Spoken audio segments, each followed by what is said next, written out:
Oh, we're live. Go on, you take it away.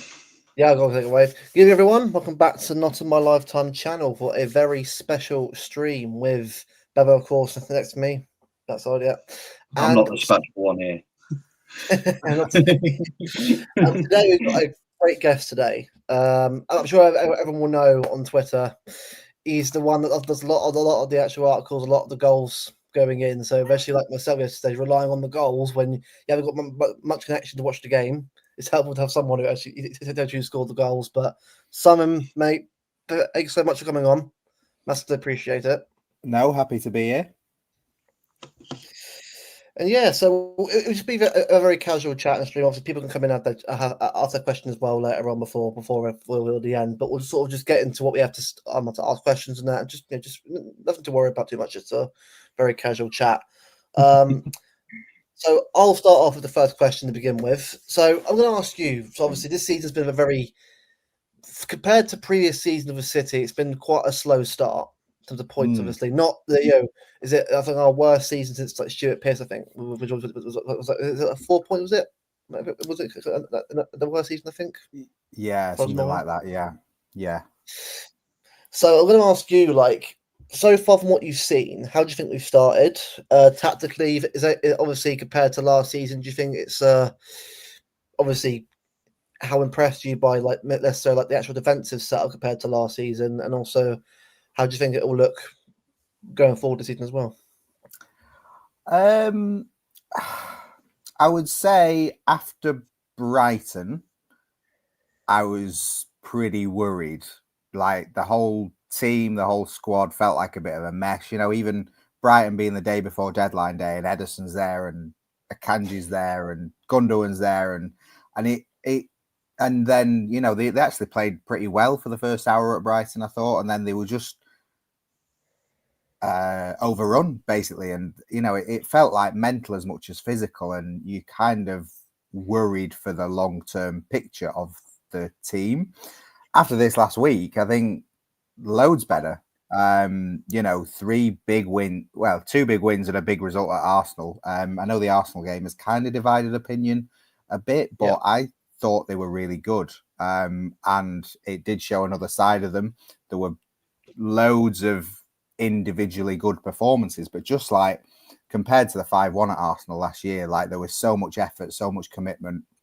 They'll be kicking themselves. They are kicking themselves that they gave that goal away at the end. But I think it was a really good point and a really solid week. And suddenly, he's picked the same 11 for these 3 games, but Donnarumma looks great. And you've got Kusnov and O'Reilly were outstanding at Arsenal. And it looks like they've got some solid foundations now, and there's the opportunity to really build some momentum over the next few weeks before the October break.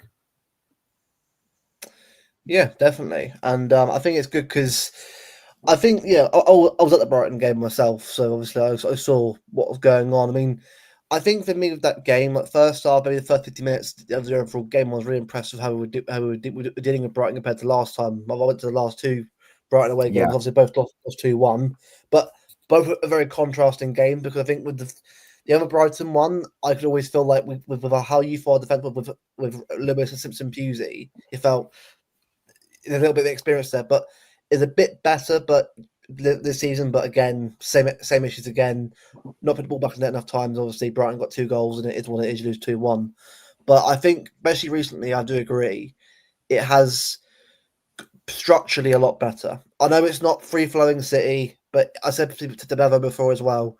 It's not going to be the free flowing City for a little bit. It's going to be a bit of tunnel development because it's a new team.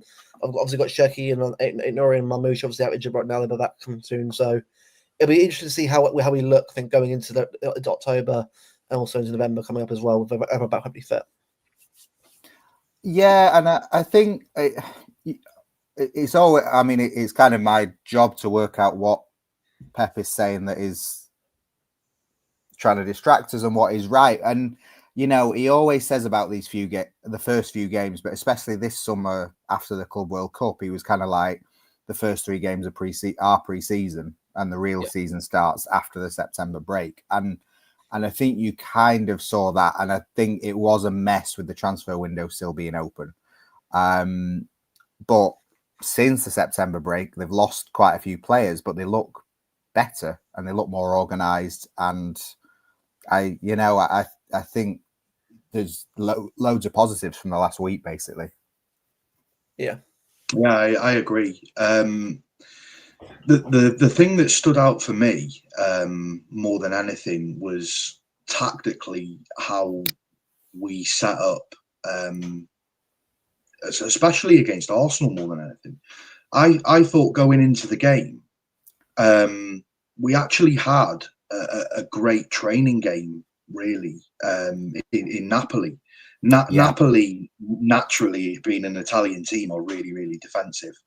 And I thought that was like a perfect game to have going into Arsenal, because I thought everything that I would expect Napoli to be, I thought Arsenal would be the same. I thought that the way that they'd set up would be the way that they have done for the last few seasons against us, where they just inevitably park the bus and hit us on the counter. That didn't really happen. It was more the other way around. It was we kind of parked the bus. But for me, the one thing that I noticed about that game was going back to the treble season.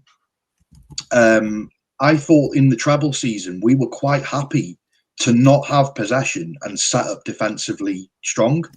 And I kind of felt like, with the exception of maybe, that last minute sort of chance that Martinelli put away yesterday, I thought it reminded me a lot of that in the sense of, structurally at the back, we looked really, really good. My question is kind of tied into that, really. So you've got the book out called The Blueprint, which is sort of inside Manchester City, which is sort of inside Manchester City and about the Pep project. My question is, if you were to make a sequel, would you say that there's anything that you've noticed over the last season or so that surprised you?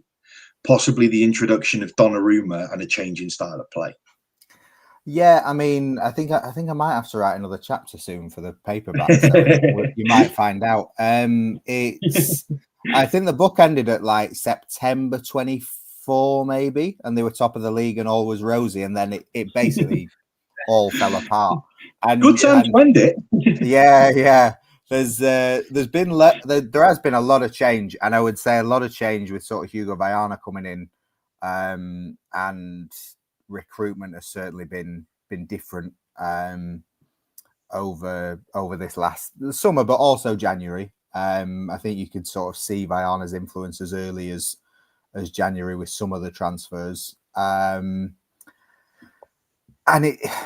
it's I don't want to use chaotic because it's a bit strong, but there has been some upheaval, I guess, and a lot of players who have given a lot moved on, Gundogan, Akanji and Ederson, who not just kind of like been long-term servants of the club, but I think last season they were like 4th, 6th and 8th most used, something like that. So a real change to the team, and the team looks very different. But at the same time, see, Donnarumma, he's not Ederson by any means. And he struggles with his feet. He did a press conference actually before the Napoli game. And he was really impressive, really, really impressive. But he spoke and you thought, this is a Pep player. This is exactly what Pep thinks. And, like Gundogan was always one who he was sort of like Pep's brain on the pitch. But Donnarumma, it was almost like the heart. And he was saying, with his knee slide in the derby and celebrations and people celebrating his saves. And he was like, well, they should. And I'll celebrate their goals because like we have to do everything as a team.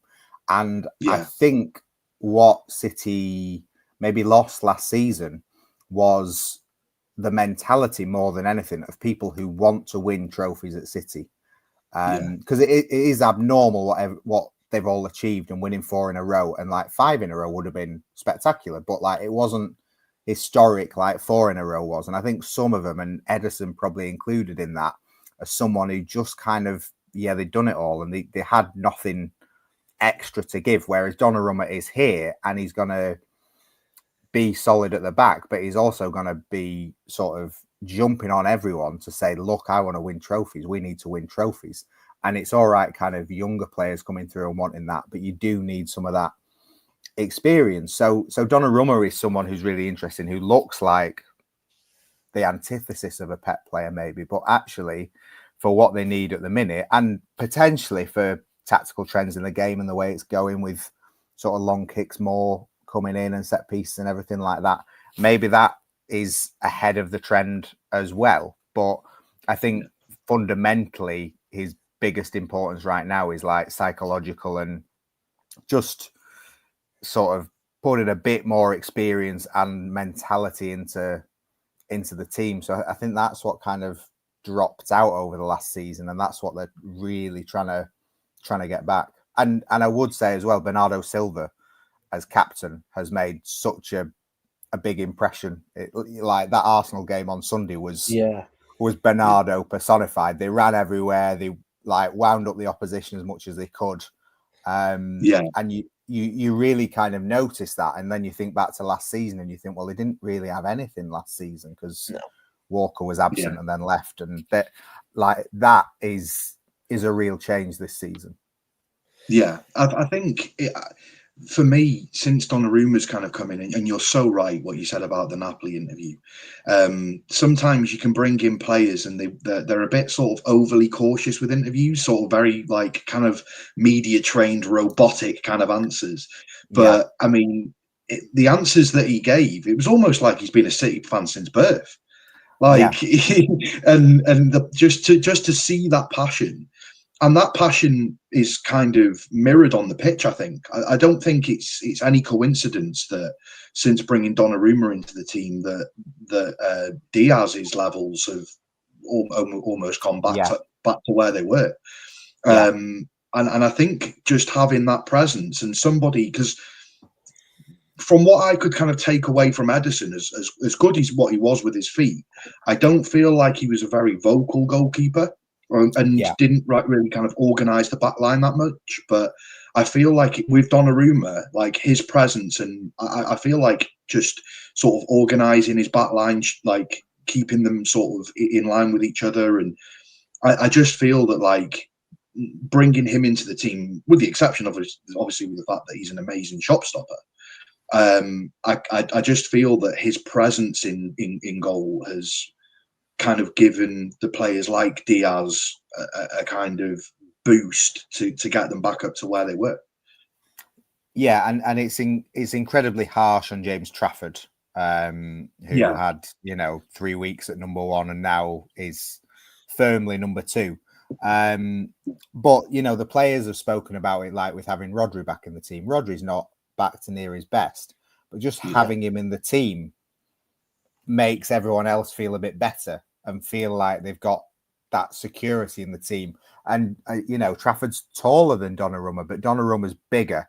And like Rodri said, he felt United would have to stick it in the top corner to score past him. And, someone who watches Arsenal a lot more than I do, said yesterday it was like their least effective game for set pieces in like 2 years, because everything they put in, Donnarumma just swatted away basically.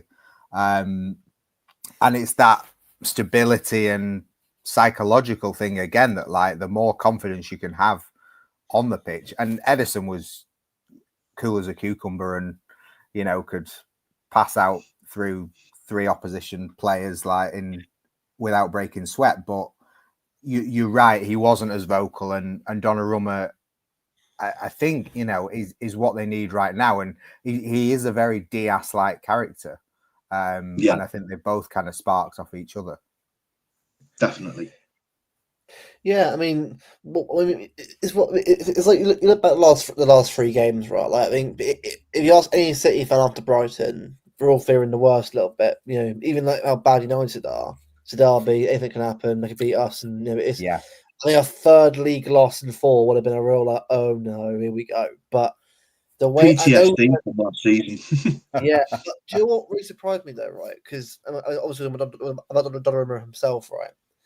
Straight away defensively, we're already finding a rhythm and system already. Like I think for me, the reason why we were so good in the last couple of years was because of the defense being so good, and Yeah. we're being much more of a stable back line.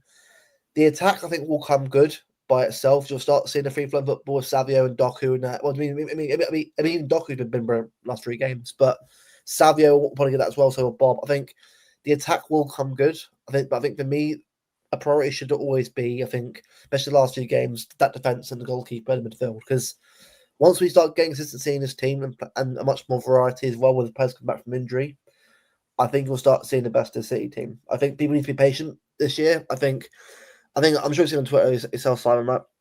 It's very split because people just want to win all the time. And I get it. I love winning and beating Arsenal. We've been great to have got that big boost. But I think the way we played it yesterday was actually quite good because I think if we go down and play football, I think Arsenal win right now. Yeah. Arsenal's a better team right now. We're getting back to that level. It'll be, I reckon, by the end of the season, we'll be at a point where we're like, right, we're near Arsenal Liverpool. Next season, we go again for the league next year. I mean, who knows? It could be the season, but I'm being realistic of what I've saw. Like last season was that bad mentally. You've got to recover that mentality and that ability before you go on or go run in the league. I think I've seen it before of a number of different teams on the like Mancini and Pellegrini and even before Pep.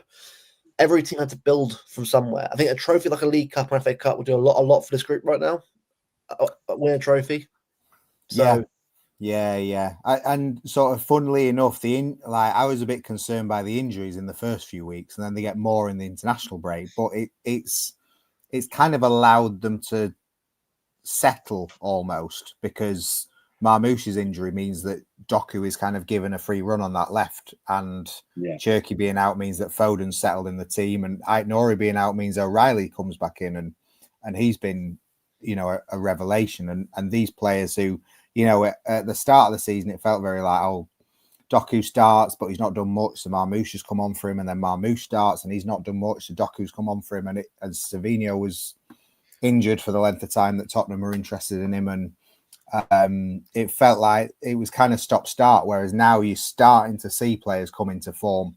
But you're absolutely right. I was just thinking that before that, we're quite a long way now since City won 4 Carabaos in a row. And maybe we're at the point where they would really do well from starting to think about going deep in it again and maybe winning it with a new bunch. But I spoke to Reinders after the game yesterday and sort of said, Arsenal are going to be title challengers and you nearly beat them today. And he was like, absolutely. Like they see themselves as title challengers. They still think that they can compete for the title. And you would have to say on that result and performance that they can. I don't know if they'll win the title. I don't know if they'll be consistent enough. Liverpool have started really strongly, but I think on what we've seen from the last week, they can have a really, really good season. Definitely. Yeah. The one thing which, if I was to take away from the Arsenal game yesterday, would be bringing Husanov off at half time. I think for me changed the dynamic of the game. Yeah. The reason why I kind of think that, and to please tell me if you're wrong, your knowledge is way more extensive than mine. But the thing that I kind of noticed is I think if we hadn't have brought Husanov off, I don't think we would have gone as defensive as early as what we did. I feel like the introduction of Núñez kind of almost felt like we needed to add another one to the back line to kind of sort of give it a bit more stability, because we all know Núñez is better at attacking than he is defending. So I kind of feel for me that if we hadn't have taken Husanov off now for whatever reason, whether it be injury or whatever, I think we'd have probably have not gone as defensive as early as what we did. Yeah, I think so. And I think also, he went off in the Brighton game and that was 1-1 when he went off, and then they lost. But it's enforced, and I think there was quite a few people saying, well, why is he taking Haaland off? And then that was injury enforced as well. So And Doku, as much as he, it would have been great if he'd stayed on, but he looked like his race was run. So I think they're still at that point where they're not quite there fitness wise, and I mean, Bernardo said afterwards it is daft that they only had 2 days to prepare for the game, and so but I think that's a positive as well, that not only have they sort of got the strongest team at the minute, and found some sort of clarity on that, but you feel like if they can keep them fit, they will be able to do better in games, because that was as well part of Arsenal coming on stronger in the final 30 minutes or whatever, was that they were fresher and City were more tired, whereas that won't be the case in future weeks and months, you would like to think. Yeah. No, definitely. When talking about obviously sort of being fit and things, I think that there's been speculation on Twitter around sort of how extensive training is. Pep Lijnders sort of working them into the ground, basically. What would you say that the dressing room's sort of been like this season? Obviously there's rumours that last season it was a bit deflated. Apparently, again, there's talk that Leo didn't really have much communication with the players. But for me, this season, it seems to be so much different. You've got Pep Lijnders, who looks like he's really hands-on with the team. Obviously helps out in training as well, which I think kind of helps Pep with sort of more kind of game side focus rather than kind of training focus. Yeah, Pep always needs people around him to challenge him. The season when the other season they didn't win the league, which was 2019-20, was when he'd kind of lost all of his assistants, kind of thing. Barella gone, Arteta went, someone else went, and it was just kind of him doing too much on his own. And it had kind of got that way where there were still coaches around, but they didn't quite have it's that hunger to keep on going that players have had as well. And Lijnders and James French and Kolo Touré have brought kind of new energy and new purpose and new ideas. And you heard Pep talking last year about like what he saw modern football as and the way modern teams were playing, and he will have been wrestling with sort of City's place in that. But Pep Lijnders has ideas on that as well. And I think it does feel like Pep is being challenged more, but he's also responding more. Like, I don't think if you'd said to anyone, City are going to play like that at Arsenal and they're going to do it really well. But they did it, and that is, testament to the coaching staff and the players, not least because they'll just have had like one walkthrough session to prepare for that.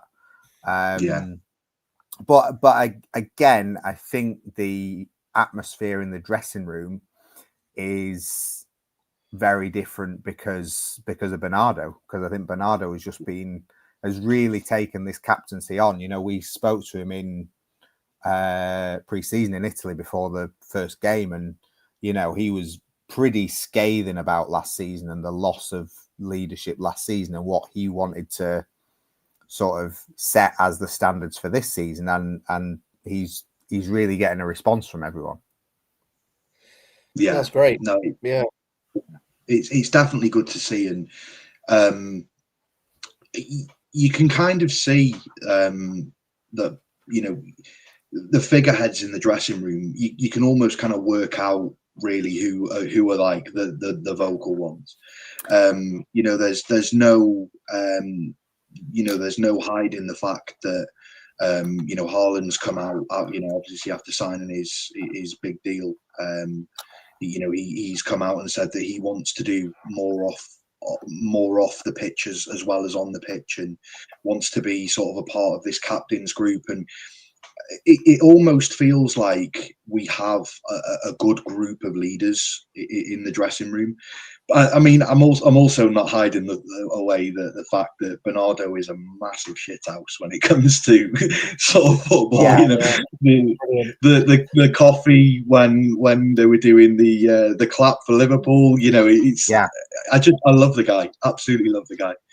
Yeah, but like Haaland has been great as well, and you know, very good from Pep to say, right, you signed a long-term deal, you are part of this group now, and you know, he wants to improve his football, but I feel like it's been a while since Haaland got lost in like a duel with a defender. You know, he used to have those games occasionally where he just focused more on sort of pulling his man to the ground every time than he would on the actual game going on around him. Whereas certainly at the minute, it feels like his focus is fully on the team and his focus is on the best for the team. And that leadership role that he's been put in is now seeing him more involved in matches as well as kind of his build-up play. So he has been, you know, an improvement as well.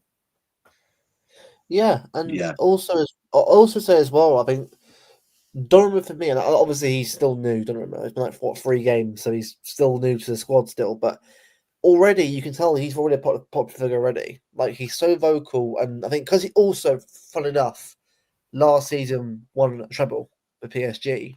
Yeah. Diaz treble winning defender. Rodri, he's come into a team where he's already won treble as well. So there's no awkwardness, no weirdness. It's like, all right, this is a team that wasn't as good last season. I'm coming in to change that. Obviously, I think the players will know it's a long-term get back to where Liverpool and Arsenal are right now, get to get towards the top. But I think already having him in the team, already as a vocal player, telling players where to go, like Husnov and that, saying, right, stay there, you know, stay like I guess Napoli. I watched the amount of times that I watched him, watched him on the line, sort of barking out orders to his defence. I was like, Edison, I love Edison. He's brilliant goalkeeper for us. But we missed that vocal person behind Diaz, or sort of saying, right, you know, a point of view of a keeper that's just sort of command the back line a bit more, so we're a bit more intact. I think something like that, especially in Champions League, Madrid away, them games are going to be so crucial with someone like Donnarumma in net. So I think it's important to have people to have players like that in a team, especially going for in like cup finals, Wembley. In the future, we could get there as well.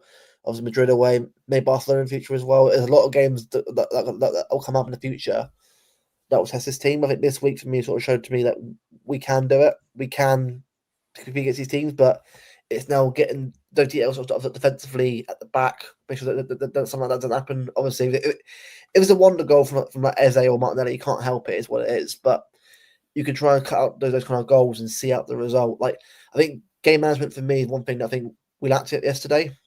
The old City probably would have gone to the corner flag rather than try and go for it. I feel like no need to go for another one, lads. You already won the lap. Go to the corner flag. You know, annoy their Arsenal fans if you need to. Just get the result. I think that's something I we'll learn from. Like I'm taking that as more of a, you know what, we didn't lose the game. I'll take a draw anyway before the game anyway. I think next time we're in that position, corner flag.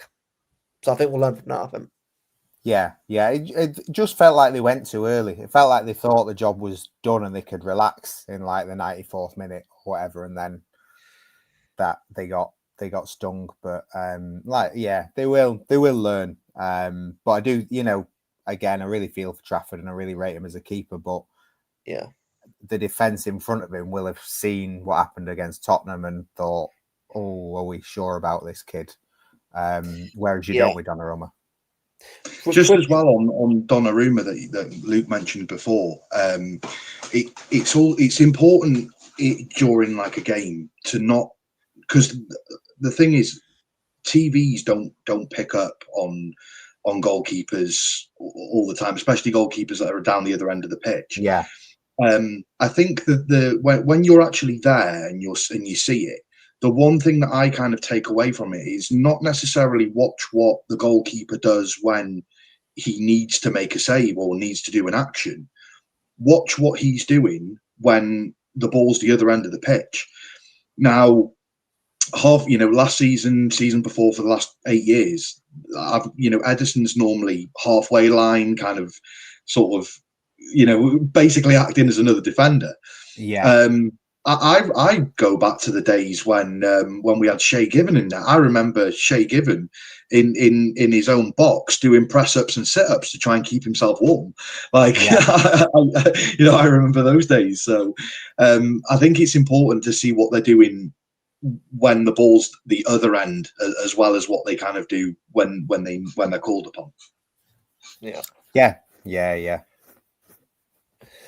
Other question as well. I mean, I was going to ask you as well. I mean, Pep's future obviously is one that's always discussed a lot more now, because obviously every time he gets a new deal, but another 2-year deal, it's obviously a year or so later on after some of the contract we get questions about Pep's future.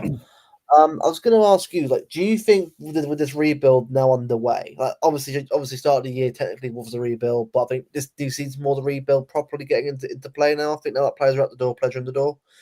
Do you think this rebuild has probably given him a lot more excitement to carry on? Like, have you noticed, like in the conferences, like he's a lot more cheekier than he was last season. He's a little bit more flamboyant and on it with his answers. Like the old Pep is coming back a little bit in his attitude about. And I was going to ask you, do you think that because of what happened last season, he has something to prove at City again? Like giving him a burst of energy, sort of thing. He's got nothing to prove. No. I think he's like the Chargers. Anyone who tells you they know what's going to happen is misinformed. Those people who were very, very close to him were absolutely convinced that he was leaving last season, that last season would be his last and that he wouldn't renew. From the summer, so when they won 4 in a row, people were basically like, yeah, this will be Pep's last season. He's made up his mind, he's going. He obviously had interest from England then, and I think that job really appealed to him.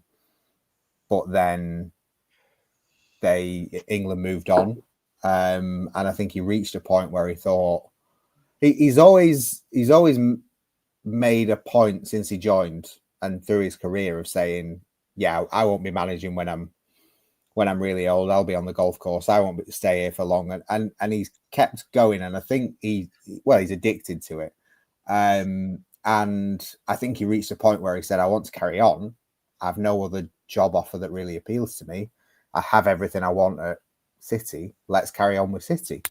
And a 2-year deal kind of gives him this season for, no one's going to be asking him this season, are you going to renew? What's happening with your future? No. So he's kind of free from those kind of questions for the first time in a while. And, I could absolutely see him signing another deal, but I can see him walking away at the end of this season, because I think he'd quite like to walk away when no one's asking him about his future or whatever. I don't think he's that bothered about whether he goes out on a high or not with a trophy, because of, in his mind, he's won everything there is to win with City. But it will also, you've got to think he would like to manage a country or a national team, and the World Cup's next summer, so there will be probably opportunities arising from that next summer rather than the year after, but then there's 28 after that. So it's there's all these things in play. He's sort of said he'll have a break when he leaves City as well. So you could see 27 and then get into something 28. But Pep surprises even his closest friends with big decisions like that. So it really is impossible trying to think. What I do think is, Pep has Pep's got the energy for this season. Like, he's turned up, he's fresh, he's got new ideas. Like you say, he's being a bit cheeky. I feel like when they lost at Brighton, there was some kind of media stuff where it was like, oh, look at him, he's finished. You can tell he's had enough. And I don't really see that. And I think, sometimes it's as simple as winning or losing, but he's definitely got the fire in him for this season. But nobody really knows beyond that. No. I love the Pep with the cheeky comments and the subtle little digs, like going back to the question. I think it was against. I think it was the press conference for the Arsenal game where he said, "Well, Liverpool and Arsenal have spent a lot of money, so shouldn't they be winning it this season?" Just those kind of subtle little digs. It's like fighting talk, and I love it. The passion. It's I've missed that version of Pep. Yeah. It's a lot of fun, but you've got to be on your game for it. Yeah, I bet. Yeah, but no, it's. I mean, look, you're right. Look, for me, right. I mean, especially with this team, like if Pepe is to stay longer, if he's not, it is what it is. I think we've seen to have a decade of Pep in itself is unbelievable. It's something that I know I thought we'd have. I thought maybe even a 2 or 3 year thing would have been enough, but I don't think we're going to get 10 years of him. And to do what we've done and to see how he's reinvented himself constantly over that time. Like it's well, when you look at it realistically, he's a Barcelona fan from heart, from young. When you work it out, he's done treble the amount of time as he did at Barcelona. He's done treble the amount of time as he's done at Bayern Munich. We were all sitting there when he first joined, thought, yeah, great, we've got Pep for like a couple of seasons, and then 10 years later, we're still having the same conversations, to the point where it's almost entitlement. Like I've said it before, and I'll say it again, and I don't mean it in this way, but it's the way that it comes out. I think one of the worst things that we could have done from a fan base perspective is win the treble, because there's almost this kind of like heightened kind of expectation of, well, we're going to win trebles every year, and that's just simply not the case. When you look at it, I don't think in the year we did the 4P, I don't think the football was as anywhere near as good as what it was treble year. But we did what we needed to do to get over the line. When you look at it realistically, and you take a step back after that 4P season, and you look and you think, realistically, we were only 4 games off doing back-to-back trebles. Like that's crazy. Like to even sort of fathom that we were 4 or 5 games off, doing back-to-back trebles is nothing short of disgusting, really.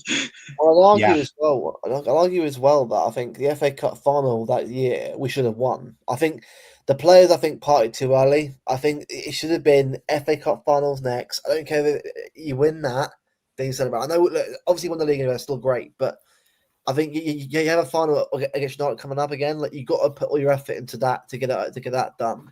I feel like, because I think, as much as I'm happy we won the league that season, it would have been nice to have done it in FA Cup final again against that United team.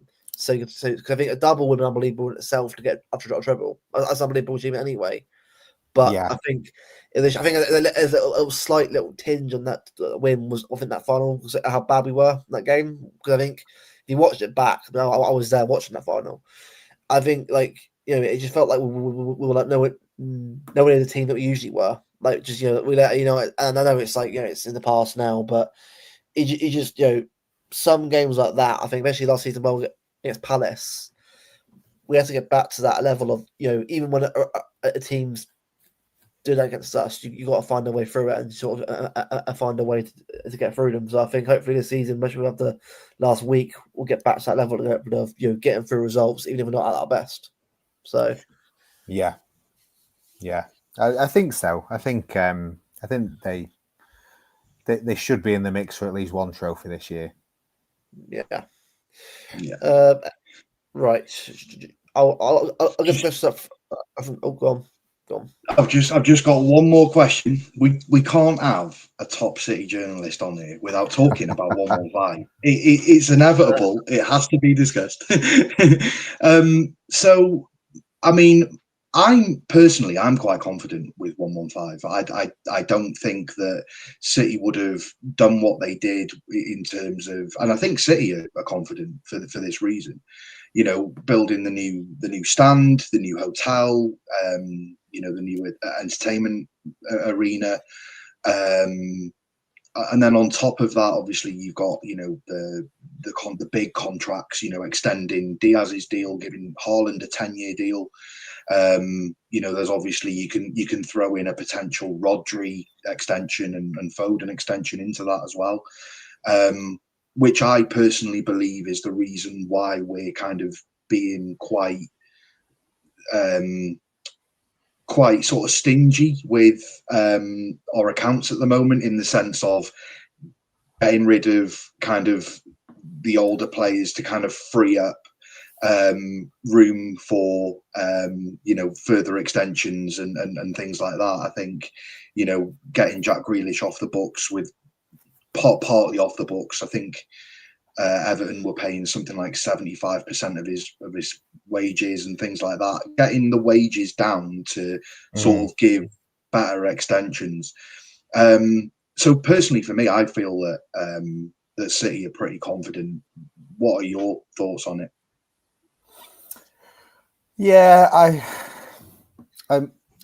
it's never good when things go to tribunal, because there's always that risk involved. But in terms of the most serious charges, they're just so serious that you need to have proof beyond all belief. And City have, you know, had UEFA try and throw them out of the Champions League, and then the Court of Arbitration for Sport overturn that. And I just, you know, and the more kind of legislation and disputes the Premier League get into, and the more they lose through like really simple stuff, the more you sort of think how it would be really unexpected if the Premier League turn around and are able to prove that City are guilty of like widespread fraud, basically, which is what it would be. You know, I think there's no doubt they'll get done for non-cooperation, because that's kind of already been in the High Court, and that is inevitable. And as a result, the usual suspects will say, oh, well, City are guilty and City have paid a massive fine. But I don't think they'll get done any more than that. I don't think there is enough. I mean, none of us have seen any evidence, right? So everyone's in the dark. But I do not think there would be, you know, I think the hearing will have enough in it that does not look great for City, and there will be some stuff that, you know, does not paint them in the best light. But that's different from being guilty of what they've been accused of. And I think they'll get a big fine, nothing else, and everyone's already made their mind up on it anyway. And those who think they're guilty will say, oh, well, they've got away with it, or they've, you know, I'm still seeing loads of stuff about like how, oh, well, see, you've got this A team of lawyers, and it's like, so have the Premier League. Yes, everyone spent millions of pounds on this. Like, making out that like the Premier League are being outgunned by City, or like City are outspending them. Like, it's not the case at all. And well, what do they think we're going to do? Go to Primark and look for a second-hand lawyer? Do you know? Yeah. But I think the argument is that the Premier League are stuck with Primark lawyers, and it's like, no, they're from the same firm. So but again, I can't tell you when it's coming out because I don't know. But you know, everyone was convinced it was the March international break, weren't they? And we're 6 months on, and it's still not out. So I think we're at that point. Well, I've thought that from the start, and nothing I've seen or heard has changed my mind on it. That I think it will be a big fine, but no more than that. Do you think? I was just going to say, do you think we'll find out pre-appeals or like post-appeals? Because I'd imagine that whatever the outcome is, either the Premier League are going to dispute it or City are going to Yeah, dispute it. So yeah, do you think it'll kind of be? Because I can't imagine that from a publicity perspective, that if City are found not guilty, that the Premier League will want that being released to the media with at least without having an appeal in place kind of first, because they're just going to essentially look like they've got egg on their face. So for me, I'd imagine it would be sort of like a post appeal. No, I think it'll come out, but it will be that someone is appealing. Yeah. But I think, you know, it might be like, to be fair, it hasn't been with the appeal so far, but it might be the case that sort of the initial verdict comes out, and then you have to wait a few days for the whole report to come, or something like that. But I think it will come out as the verdict, basically. Yeah. Amazing. No worries, cool. Right, what we'll do is I'll get some questions in the chat. So a couple of people have asked questions there. We'll get your thoughts on that. Then we'll sort of go from there. Big about the chips. Was Haaland instrumental in signing Donnarumma? Not particularly, but you know, they do have a friendship and shared kind of an agency. So I suppose in the sense that Donnarumma would want to come and play at Haaland's club, and Haaland would like the sound of Donnarumma. But kind of, I think there were people who were more influential in it with Pep and things like that. Yeah, no worries. Big up to Telsif. What did you think of Donnarumma's performance yesterday? I mean, obviously I think the goal itself been taken out of proportion. I think because I watched it back properly myself. He was caught in no man's land, but I don't think that was really his, like, the way the ball had come from Eze, that quickly to Martinelli. I don't think he was actually expecting that ball to go at the time. So I get people are coming from a bit, but I think the performance he put in yesterday, you know, part of that goal, I think actually quite good actually. I think. Yeah, I think I gave him an 8 in my ratings, and I think I'd probably stick with that. Yeah, he's not great for the goal, but he was very, very good at defending set pieces kind of throughout, and also time management with all his. You know, it's like the perfect goalkeeper time wasting performance when you get. No, he took too long. He took too long. The 80th minute. So I won that Old Trafford. Just Derby, just Rattle United fans. I love that. Yeah. The thing with Donnarumma for me isn't always necessarily when he has to do loads in a game. The one thing that impressed me quite a lot was in the Napoli game was he had very little to do, but that save that he made from that header and from the corner, the way that he got down. Being sort of a goalkeeper myself in the past, obviously nothing. You know, I'm not claiming to like be any kind of decent level, but I know how difficult it is to try and make a save like that when you're cold. And you know, to go from having nothing to do for the majority of a game to then having to like pull off a world class save. Sometimes for me, that's almost better than pulling off 10 world class saves. Yeah. He was very difficult at the minute to be like, oh, Ederson wouldn't have saved that, but it was an important moment in the game when he made that save. Yeah, 100%. Do you give Bernardo Silva a new contract, you reckon? I don't think so. I think he's nearing his time. He's got a year left. I imagine they will, you know, let him decide. I think he wants to go back to Benfica when he's still got legs in him and still got a few good years to give them. I don't think anyone would begrudge him if he left at the end of the season. But if he, you know, if he wants a new contract, he can certainly play his way into a conversation over it.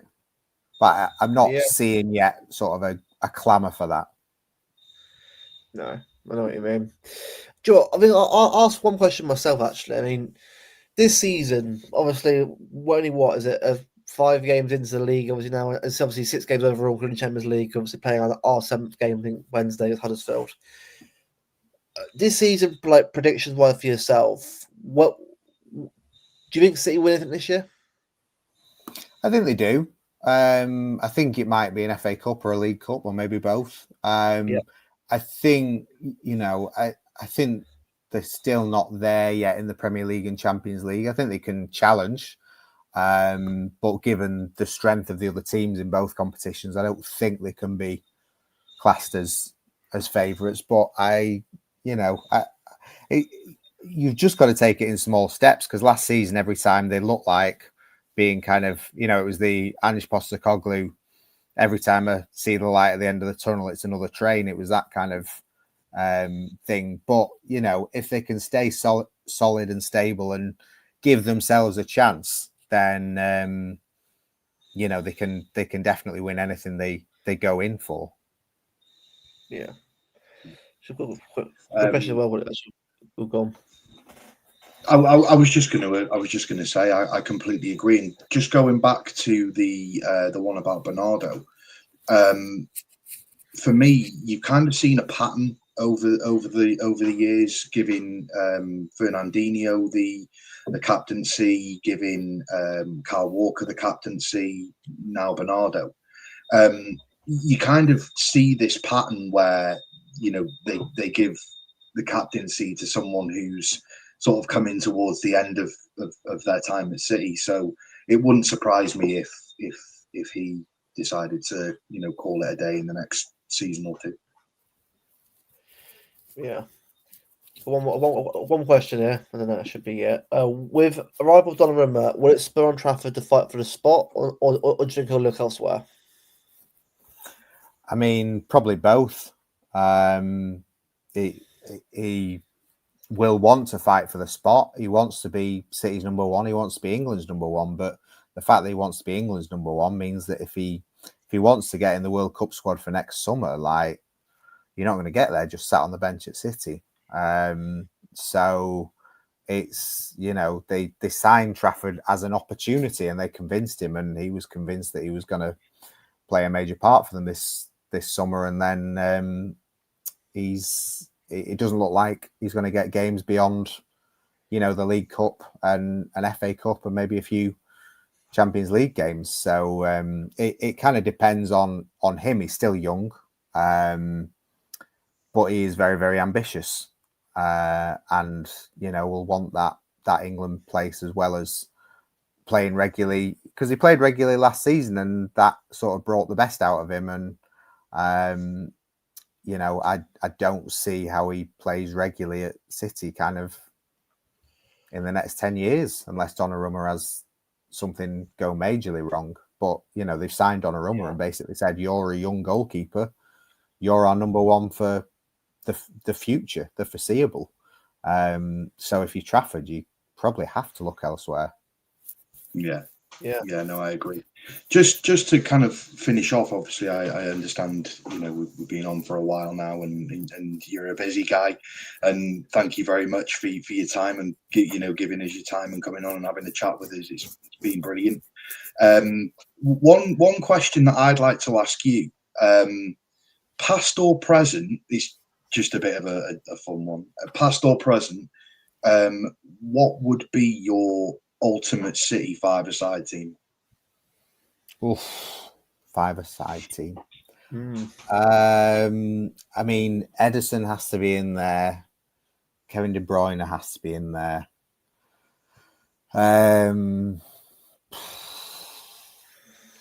Probably Aguero in there as well. Yeah, I think Aguero over Dzeko for five-a-side. Yeah. Like that. Probably Torre. I love Torre as much as De Bruyne, really. And that doesn't leave me much of a defence, does it? So you can't really look beyond. You've got a good box to box there, though. You've got a good box to box with Yaya. Yeah, well, if you're looking for a semblance of balance in the team, then I would say Company. But in terms of live performances that I've seen, I will always remember John Stones in Istanbul. Just stands out as like outstanding. Yeah, unbelievable. So Weirdly, not even a defender. no, but just incredible. It shocked me that season where he ended up being in the Champions League team of the season as a midfielder. Yeah, but like, what a player! Yeah, absolutely. Yeah, but yeah, thank you very much for coming on. We really appreciate it. Is there anything that you want to plug? Anything that you've got going on at the moment? No. Just try and read the awful website on the Manchester Evening News every so often. Brilliant. Oh, brilliant! Thanks. Thank you for coming on. We massively appreciate it. And anytime. That's good. Yeah, we'll have to get you on soon sometime, hopefully. Should be good. Yeah. Right. Cheers, Simon. Thanks, guys. Thank you. See ya.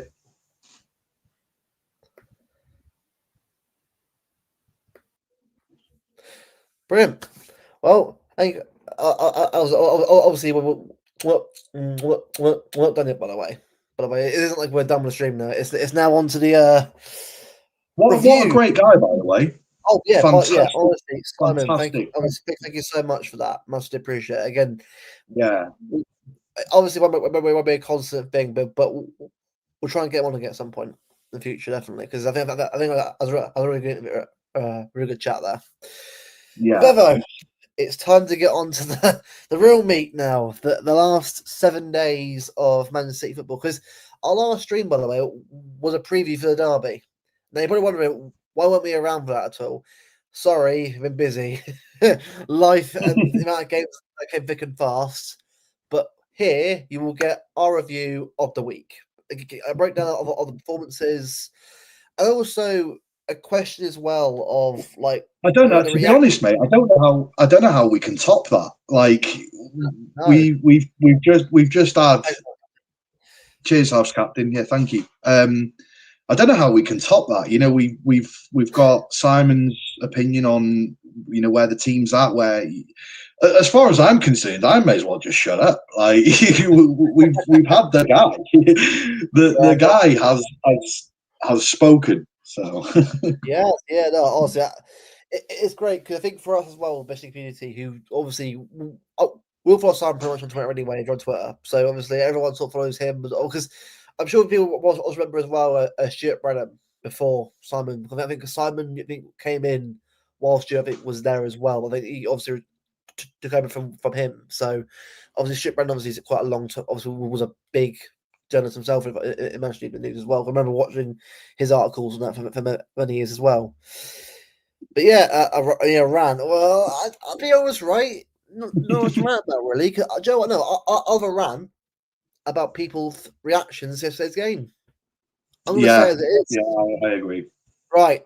This is no shout out to anyone, right? But I've got to mention this because I think people need to understand. Yes, yesterday was a draw. Was it frustrating the draw of the game after being 1-0 up for most of the game? You bet your ass it was. I was frustrated, as everyone was, that late goal. But I was only frustrated by the fact that I think we went into defensive mode a bit too soon. We had a real opportunity to go for a second. There was that incredible pass from Doku, almost De Bruyne-esque through to Haaland. Haaland had the opportunity to square it to Foden, and I think game's done. I think at that point, 2-0, Arsenal's heads drop. There's no coming back from it. And then obviously Husanov went off at half time. We then brought Foden off for Ake. And we just went into ultra defensive mode. Now, if that goal hadn't have gone in, we would be talking about one of the best defensive displays we've seen from City in a long time. Like we would be. We'd be sat here going now. We parked the bus at the Emirates with 30 minutes to go and held them out, and defensively were really super strong. And I don't think big up people Steve. realise. Stream, mate. Much Cheers for appreciated. joining, Steve. I don't think people realise that. I think people like to take the negatives away from it and say, do you know what? Like, oh, we let that goal in. It was a bit of an error, you know. I think ultimately it was Reinders who kind of gave the ball away in the middle. Yeah, but I'm not hating on Reinders. You know, I just think if there's one thing that we can take away from yesterday is that defensively we do look really strong. We've conceded 1 goal in the last 3 games, and we've played United, Napoli, and Arsenal away. Like, I'm taking that as a win. Yesterday was Arsenal's first goal that they've conceded from open play this season. Now, we had the opportunity to make that 2. With if Haaland had passed, to square the ball. So for me, I'm seeing nothing but positives there. You know, call me Mr. Happy Clapper or whatever, but I'm taking the positives away from that and saying, do you know what? Defensively, we looked really solid, with the exception of one mistake, which led to a pretty lucky goal to, like, literally at the end of the game. But that's why I've got this question. I know now. Big up Alf, by the way. I love Alf. I do. He's a good friend of the channel and that. But Alf's reaction to saying Pep out after that, I want to understand that, because I don't get what Alf. If you're streaming, bro, give me a comment. I'm not again. You know us. What I'm gonna go. Yeah, I want to understand your point of view on that, because I don't think Pep did anything wrong there. He's a fraud. No, I'm joking. Oh, there we go. But for me personally, right, give me 2 minutes. Right, yeah, that's cool. I just don't think, for me, right, Pep did anything wrong there. Yes, could have substitutions have been made maybe later on? Possibly, but we haven't. But again, we've played 3 games in 7 days, 3 intense games in 7 days for a team that I'm just going back off 2 poor. Well, Brighton was poor-ish towards the end of the game, but obviously Spurs was terrible. But I feel like, for me, right, he did the right thing there, Pep, because if you remember, we're not that same team. We're not the prime city yet. We're still building back to the levels again. Like I said before, title race, forget about it. I'm not saying that we can't do it, but focus on 1 game at a time. Let's get some wins on the road. Let's get towards top 4 first, and let's go from there. I think everyone's panicking too much about a title. Liverpool will drop points. They will. Liverpool, I win every game. But forget about Liverpool. We're 9th right now. Let's get towards top 4, top 3, top 2. Then let's see what happens. I'm not thinking about anywhere near a race right now. People need to start remembering that last season was that bad. You have to build up a mentality, build up the form, build everything back up to level again. It's going to take time. I mean, when you say that, people don't like it because it's like, oh, it takes time. It's not a process. Well, it kind of is. I just want to be up there again, challenging and being the best team in the league. Obviously, we always want to be.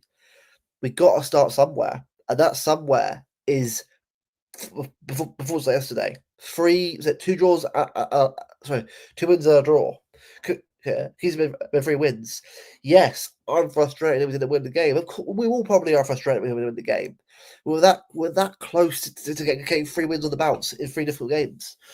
But the positives I'm taking from that are that we can do it. We can compete in the big games and defend really well doing it. The attack will come good. The attack for me is definitely still an issue, because I think there are goals in this team, but there aren't enough goals. You know what I mean? I think more goals are needed from this team. That's for sure. I think it will get better throughout the season. Players are fit again, so I'm sure we'll see that abundance soon. But I think people need to understand that we're building back a team again. It's going to take a lot of time to get there again, but it will come. It will definitely come. Please, Petra and Origo Sarchi style. Yeah, to be fair, I will say I'm actually quite impressed with that style, because I think, how often do we do that? Well, City part of the bus. like again, it's been a long time since I had anyway. But the way we did that as well, like we played Arsenal's game to a T. We did everything that we needed to do to get the result. Yeah, it could have easily been another game where we actually tried to go all out attack, but the way that we did it, I think, was right. I think people need to understand that we're not the same team of a couple of years ago where we were able to sort of go for attack teams and control games. We're getting to that level back again. I think once you sort of expect that, understand it, it'll be fine. But yeah, I like the fact that we were showing a different way of play. Exactly, House Captain. Exactly, that's what I'm thinking as well. It's the fact that we're showing different ways to play in all three games. Exactly.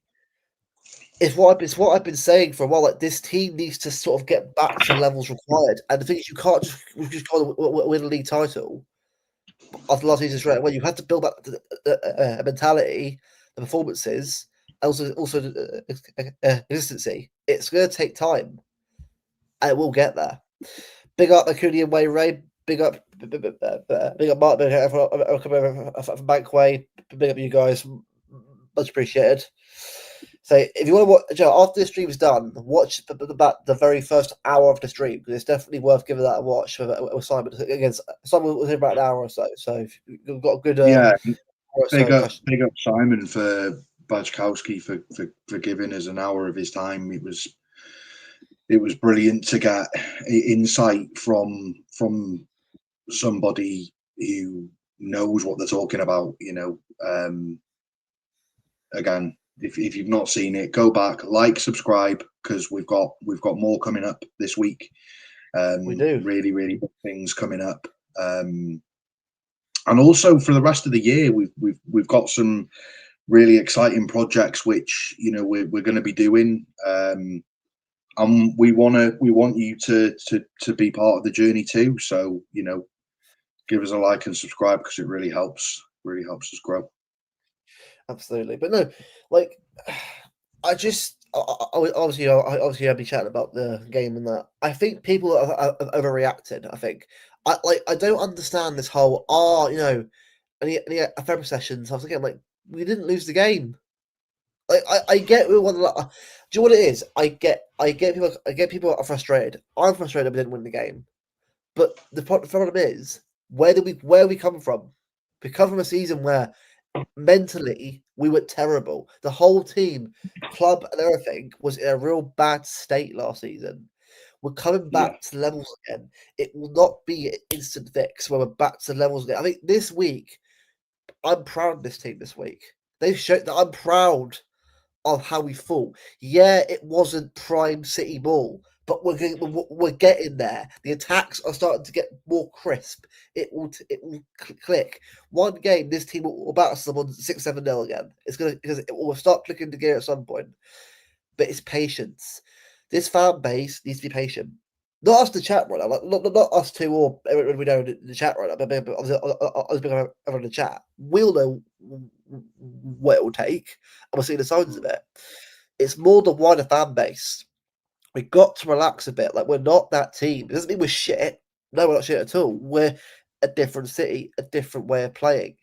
It's going to get better. I think for me, these next few games before the break will be definitely decisive. I think this is where we've got to start showing our mettle to win these games. I think it's one of good playing up performances last week, but your Huddersfields, your Burnleys, your Monacos, and your Brentfords have to be wins. Yeah, well, we can really we can really put together a good run of games now, which is something which we've not been able to do. And I think the thing for me that you can take away from that is each win is a confidence booster. You could be looking at City in, I think the next game that where we sort of encounter like what you would say was a difficult game, is probably what, Dortmund in about a month's time, if not a bit longer. So roughly, yeah. You look at the run of games that we've got coming up. We've got the likes of Huddersfield and Bournemouth and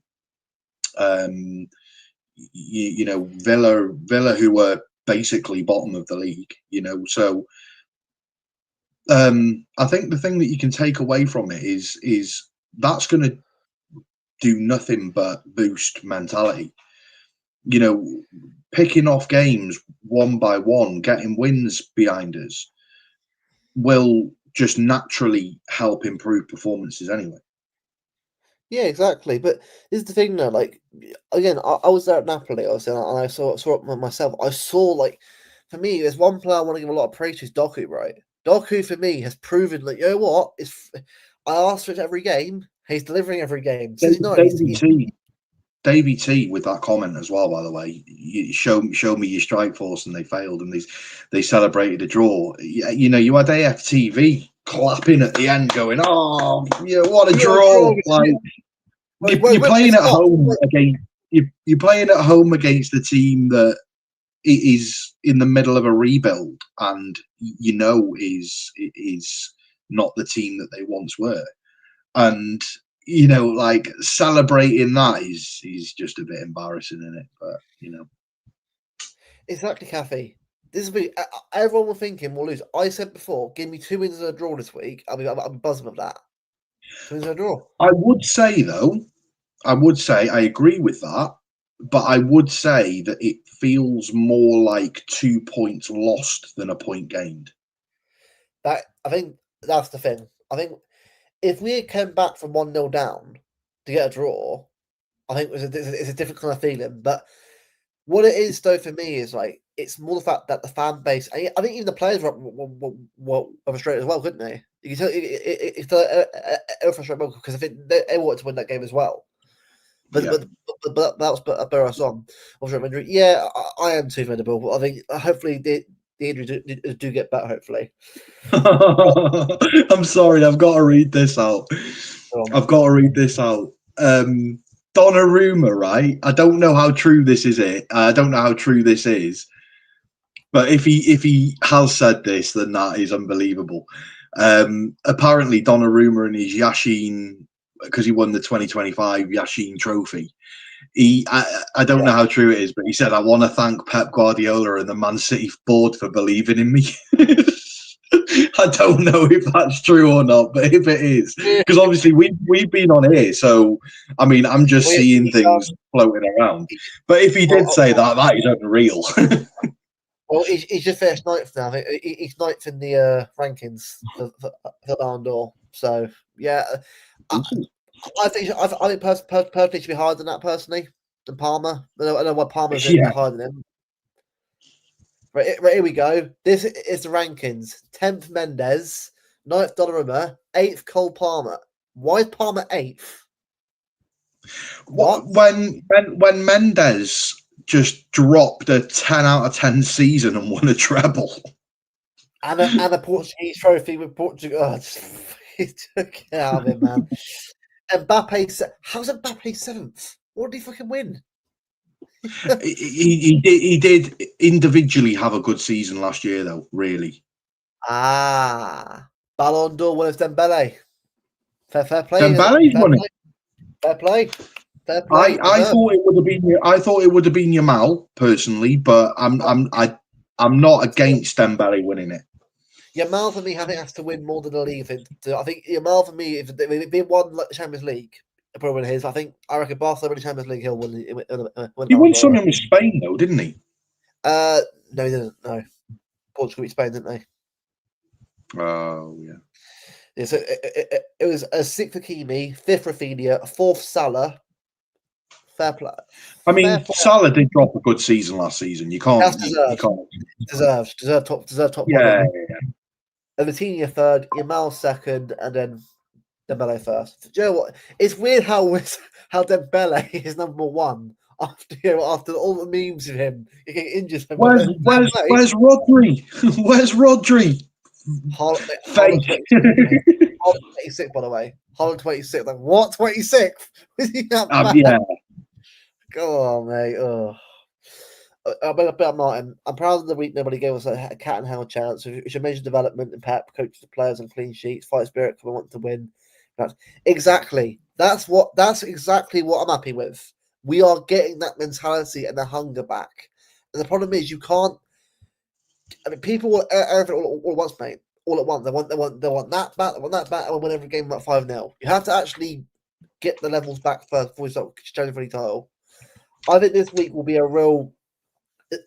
For me, it's a platform, mate. It's a platform to kick on now.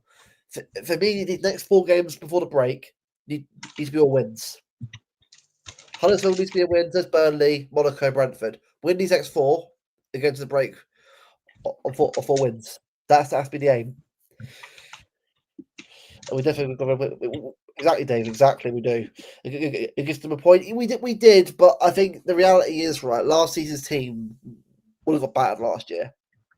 I think this season's team is a much more mentally stronger team. I think it's more the fact that I think I'm proud that we're actually holding out now. We're actually sort of grinding out results. I think it's something that we lacked last year. So I'm happy that we're sort of getting that back. Not the same because of death, but yeah, exactly. I think exactly. Like, it's going to be a while before we're at that level again, but it's fine. A bit of patience, and we'll get there. That's what I think. Yeah, I say so. It's weird. 10th place. I mean, Parma 8th. Why is Parma top 10? The what Club World Cup and the bloody Conference League? Is what we're doing now? He's top 10 player because of that. Not for me, mate. Stuff me had a clapper. Martin, what you're saying, right, is how I feel after this week. Like, I don't really get the emergency meetings, the therapy sessions. I don't really, for me personally, I don't really get it. Like, we didn't lose the game. We weren't terrible at the game. We actually played really well free. Yeah, we dropped 2 points, which is frustrating, especially against bloody Arsenal. But the mentality we've shown this week, and bear in mind, right, we were knackered, mate. We played Thursday and Sunday, two tough games as well, and we got through it. Yeah, beaten. Like, is Martin free to jump on with us for 5-10 minutes? Martin, if you're free, mate, let us know. Martin, yeah, well, Kathy, exactly, Kathy, but it's one living our Kathy, and that's where we're living now.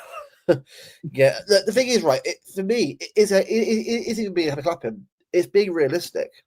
Realistically, it's how it should be. We are getting back to the required level. It will take time to get to the required level, but we will get there. I've seen signs to say that, right, that this team has got potential to sort of kick on now. Just get Shecky back, get Mamouche back, get Ilori back, get players back, and let's go from there. Last season. Can do for 5 tips. Yeah, that's fine, mate. That's cool. That's fine, mate. I said, like, mate, if you could, please. What, me send the link? Yeah, that's all right. Or I'll do it. Can you do it? I'm just sure, signing that's up fine. a few. That's fine. No worries. Send the link.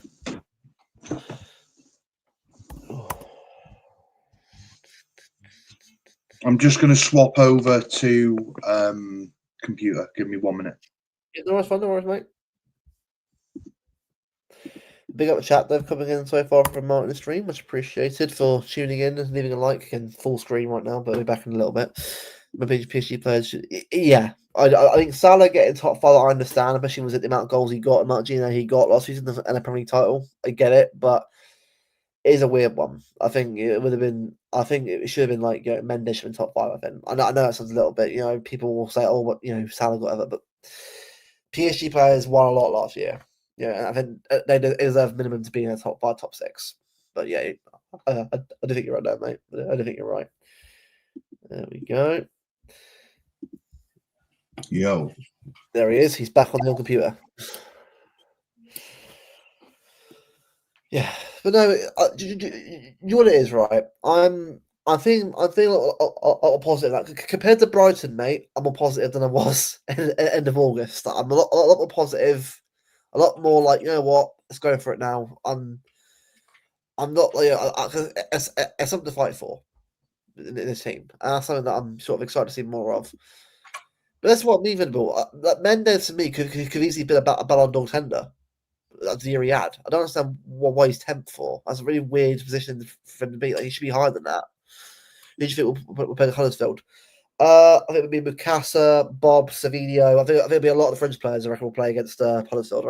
I reckon it'll be a lot of the players that haven't got a lot of minutes. I think we'll probably not end up playing that one.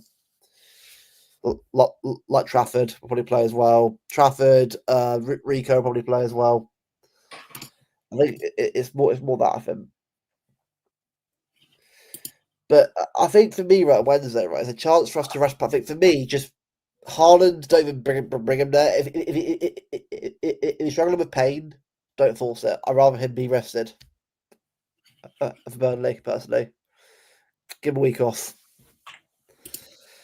Because I think, like, again, Haaland's played, what was it, 3 games and scored, was it 4 goals in 3 games? Something like that, yeah.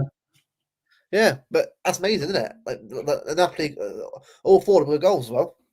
All 4 were goals, but also on the counter as well. All 4 goals were on the counter. I guess on the play.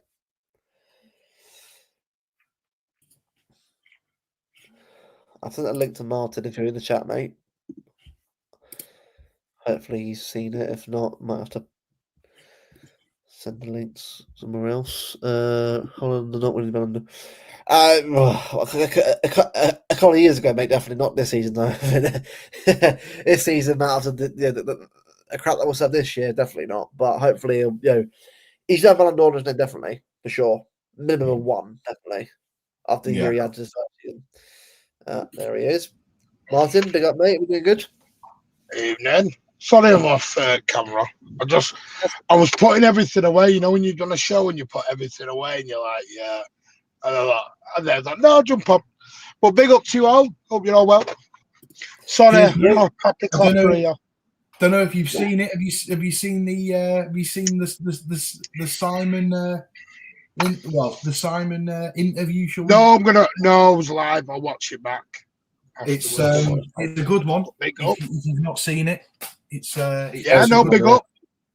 Good guess that. Like it. Well done. Yeah, great.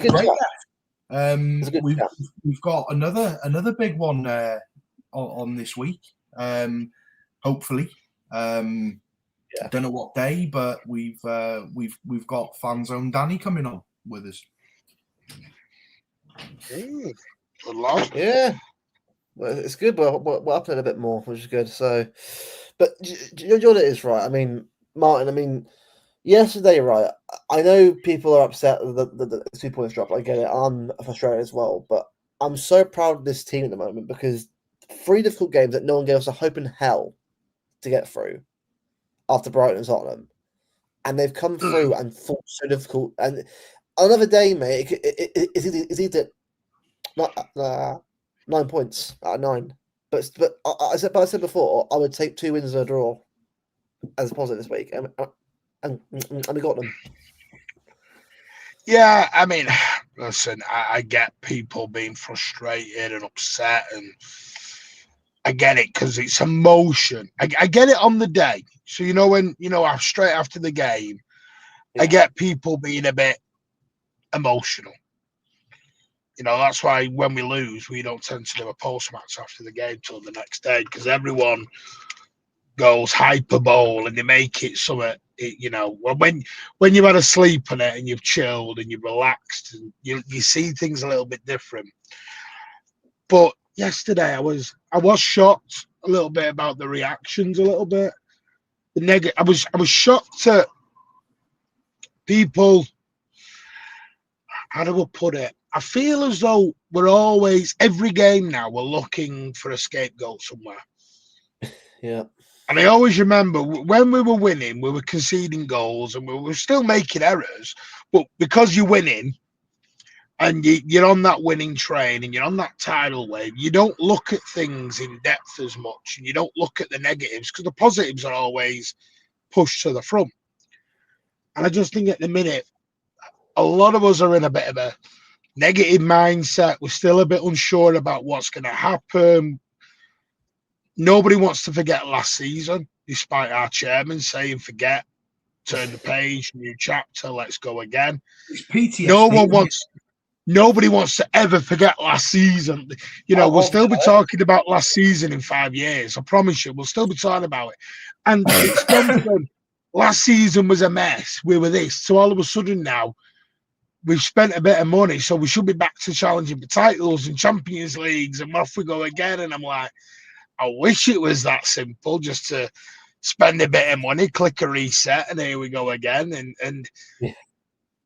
I see, I get it. It just comes down to individual expectations. Do I think we're ready to win a title? No. Do I think we can win a title? Yes, of course we can. Yeah. Do I think we're favourites? No. I still think we're halfway through a rebuild. And see, I have a different outlook. I said, as you know, I'm excited about all this at the minute because I look at this of the last sort of 7-8 years under Pep has been a journey, and we've had major success. And I've put that as just like a phase. Now we're gone to another phase, and we're sort of going right back to where, not right back, but we've got generally a new set of players who haven't won a lot. They've never experienced that winning feeling. So they don't know what winning is. And, you know, you still got your Rodriguez and your Haalands and your Fodens, which is what you need, and your Diaz's. But we also have a lot of young, hungry players that are desperate for that first trophy. And that's why this season, if we can win a Carabao, I want to win everything.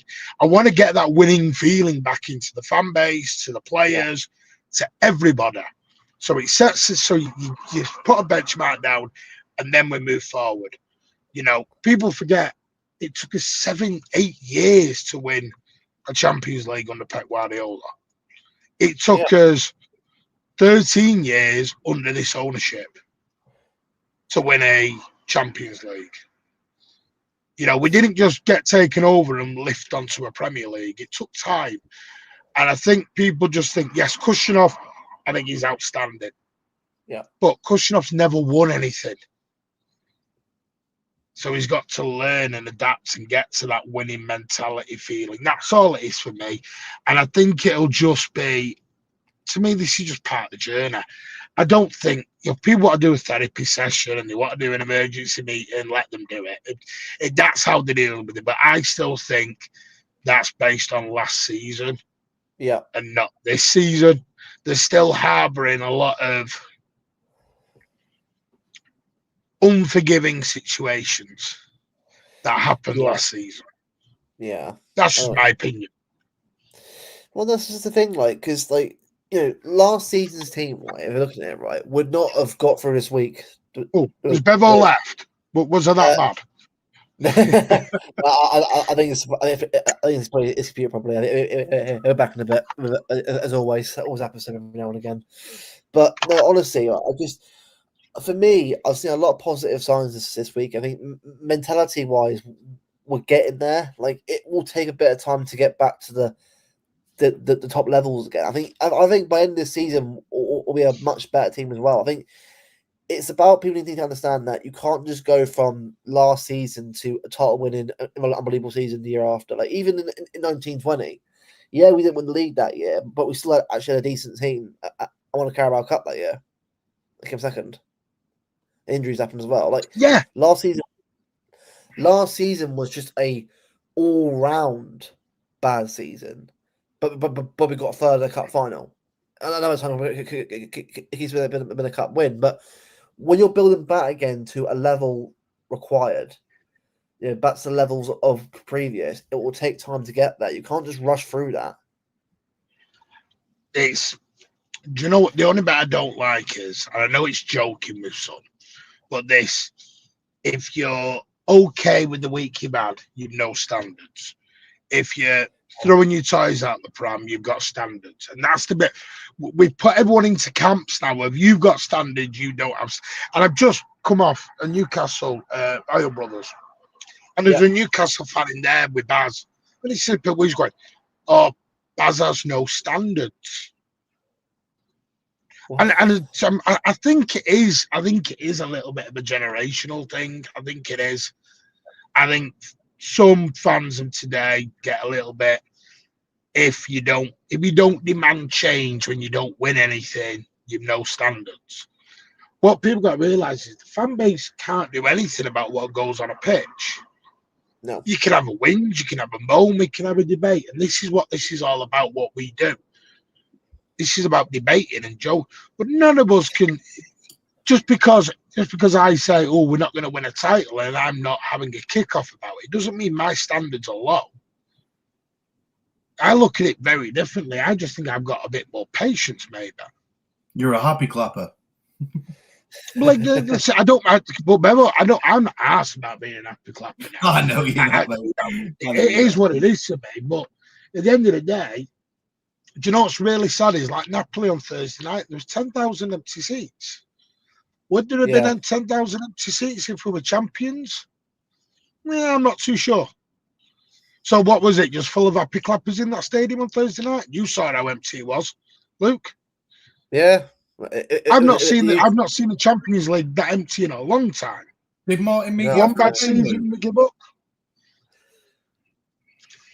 I didn't know he was there. He was actually sat right. He was sat near my old seat, but I wasn't in the original seat. It's a typical Martin thing, to be honest, mate. Like, he's not giving that up, is he? Anytime. He's not giving up. Mate, we're 2 seasons on now. I'm going with it. I mean, I'm quite surprised Luke was in yet. He had another St Mary's, but hey, that's a different story. No, but I just, like I said, each to their own. I don't like how everyone's put everyone into camps. You standards, you no standards, you're a knobhead, you're an happy clapper. We're just all City fans. We are allowed a different opinion. We are allowed to think differently. You know, do I think after 5 games we should be doing therapy sessions and no, I don't. Jesus Christ. No, that's not even standards. That's crazy talk. 5 games in and we're doing therapy sessions, but each to their own. I'm one of them of, if you don't want my opinion, don't have me on shows. Don't bring me into spaces. Don't ask me on. If you want my opinion, fine, I'll give it you. But I don't have to agree. And it's okay not to agree. It's okay to disagree. But we've labelled everybody up, which I think is crazy. I agree. It's almost like it's not so much a kind of City fan problem, but more of like a general social problem. It's almost like in this day and age, it's not just like, and this goes out to everything, like, football teams, cars, like, everything. If you don't share the same opinion, it's almost like you become an enemy. Yeah, it's like you're scum. It's like you're an enemy, and it's like what happened to a good old fashioned debate? What happened to it's okay for people's opinions to be different? Like at the end of the day, and this is the same. I've said this since day one. If we all had the same opinion, there'd be one football team. Because at the end of the day, like if we all went, oh, I like Manchester City, there wouldn't be any other club. Like you'd have 400,000-500,000 all trying to cram into the Etihad when Anfield's got 0 attendance. Like, do you know? Well, said it to Luke Memo. It took us 7 years to win a Champions League under Pep Guardiola. And now everyone thinks because we spent a bit of money. Hey, presto, we're right back to it 12 months later. We've got to sort of rebuild it again. I loved that Pep comment, though, the other day, because that was a real subtle dig, that. When he went about favourites for UCL, and he went, apparently we're not. No, I was on about the one where he said, well, Liverpool and Arsenal have spent money this year, so shouldn't Well, I've just said it. I've just come off a stream and ours with Newcastle that we do weekly. And there was a Newcastle fan in there saying, sack Howe. If you want to keep Howe, you've no standards. I'm like, so hang on. Newcastle fans are in this debate now. I'm seeing Villa fans talk about this standards and no standards thing. I'm seeing Everton fans talk about standards. I'm like, there's only one, I saw, like I said, Wolfie at Forest Fan TV. With Everton, I just feel like they're just happy to have Grealish, to be honest with you. Yeah, but it was like, Wolfie, top guy. I know not everyone likes him. I've spoken to him privately, really nice guy. But his football takes are a bit wild, and he went, "I'm out. Well, I don't mind being out the Carabao Cup because it's not a major trophy. Like you've not won a major trophy in 30 years. What are you talking about here?" Trophy, yeah. So here's the thing. So if Forest now want to win a Premier League and an FA Cup and a European trophy, and Newcastle want to do the same, and we do, and Liverpool do, are we all getting a trophy each? Or is there still one trophy and all these teams fight? Yeah. Because has nobody got any standards anymore? Has it just everyone's got standards and everyone else has failed? There's only 4 trophies to fight for in the season, guys. Yeah. And there's about 20 odd clubs. So is everyone shit except the team who win it?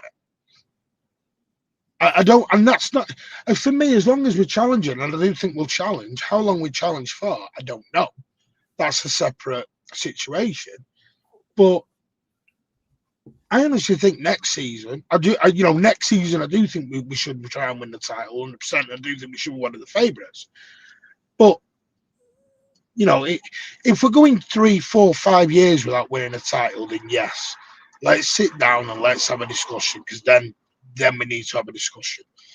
But after 1 year, and we're in the middle of a rebuild, I'm not going to be having that debate just yet. I'm not. Do I expect it to be better than last season? 1,000%. Yeah. That's where I agree. I don't want to be going 1 winning 14 ever again. There's a difference, So I do have standards. Yeah, exactly. Just my standards are not. My standards are not. I must win the Premier League every year, or we're shit. Because that makes, for the past 9 years, have Liverpool been shit when they've finished second? That's what I mean. On 97 points, or are we just been much better than them? It is what it is. If Pep goes, if we hit this season, because I still think we'll finish second or third. Do I think we can win the title? Yes, but I need to see us. Where I'm at with the title is, ask me at the end of October, November, where we are. But here's another thing, we're starting to look at tables now. When was we ever looking at a league table in September in the past 10 years? Crazy. No one was ever looking at a league table, and now everyone's suddenly going, we're ninth. Yeah. So are Bournemouth and Sunderland going to be in the Champions League next year? Should they get their passports booked out, guys? And also, what we doing here? as well, always our worst start to season since Stuart Pearce. Like, well, context needed for those 5 games that we just played. Like the only team. Last season was our best start ever under Pep. Well, our best start in 15 years. And we all know how that finished.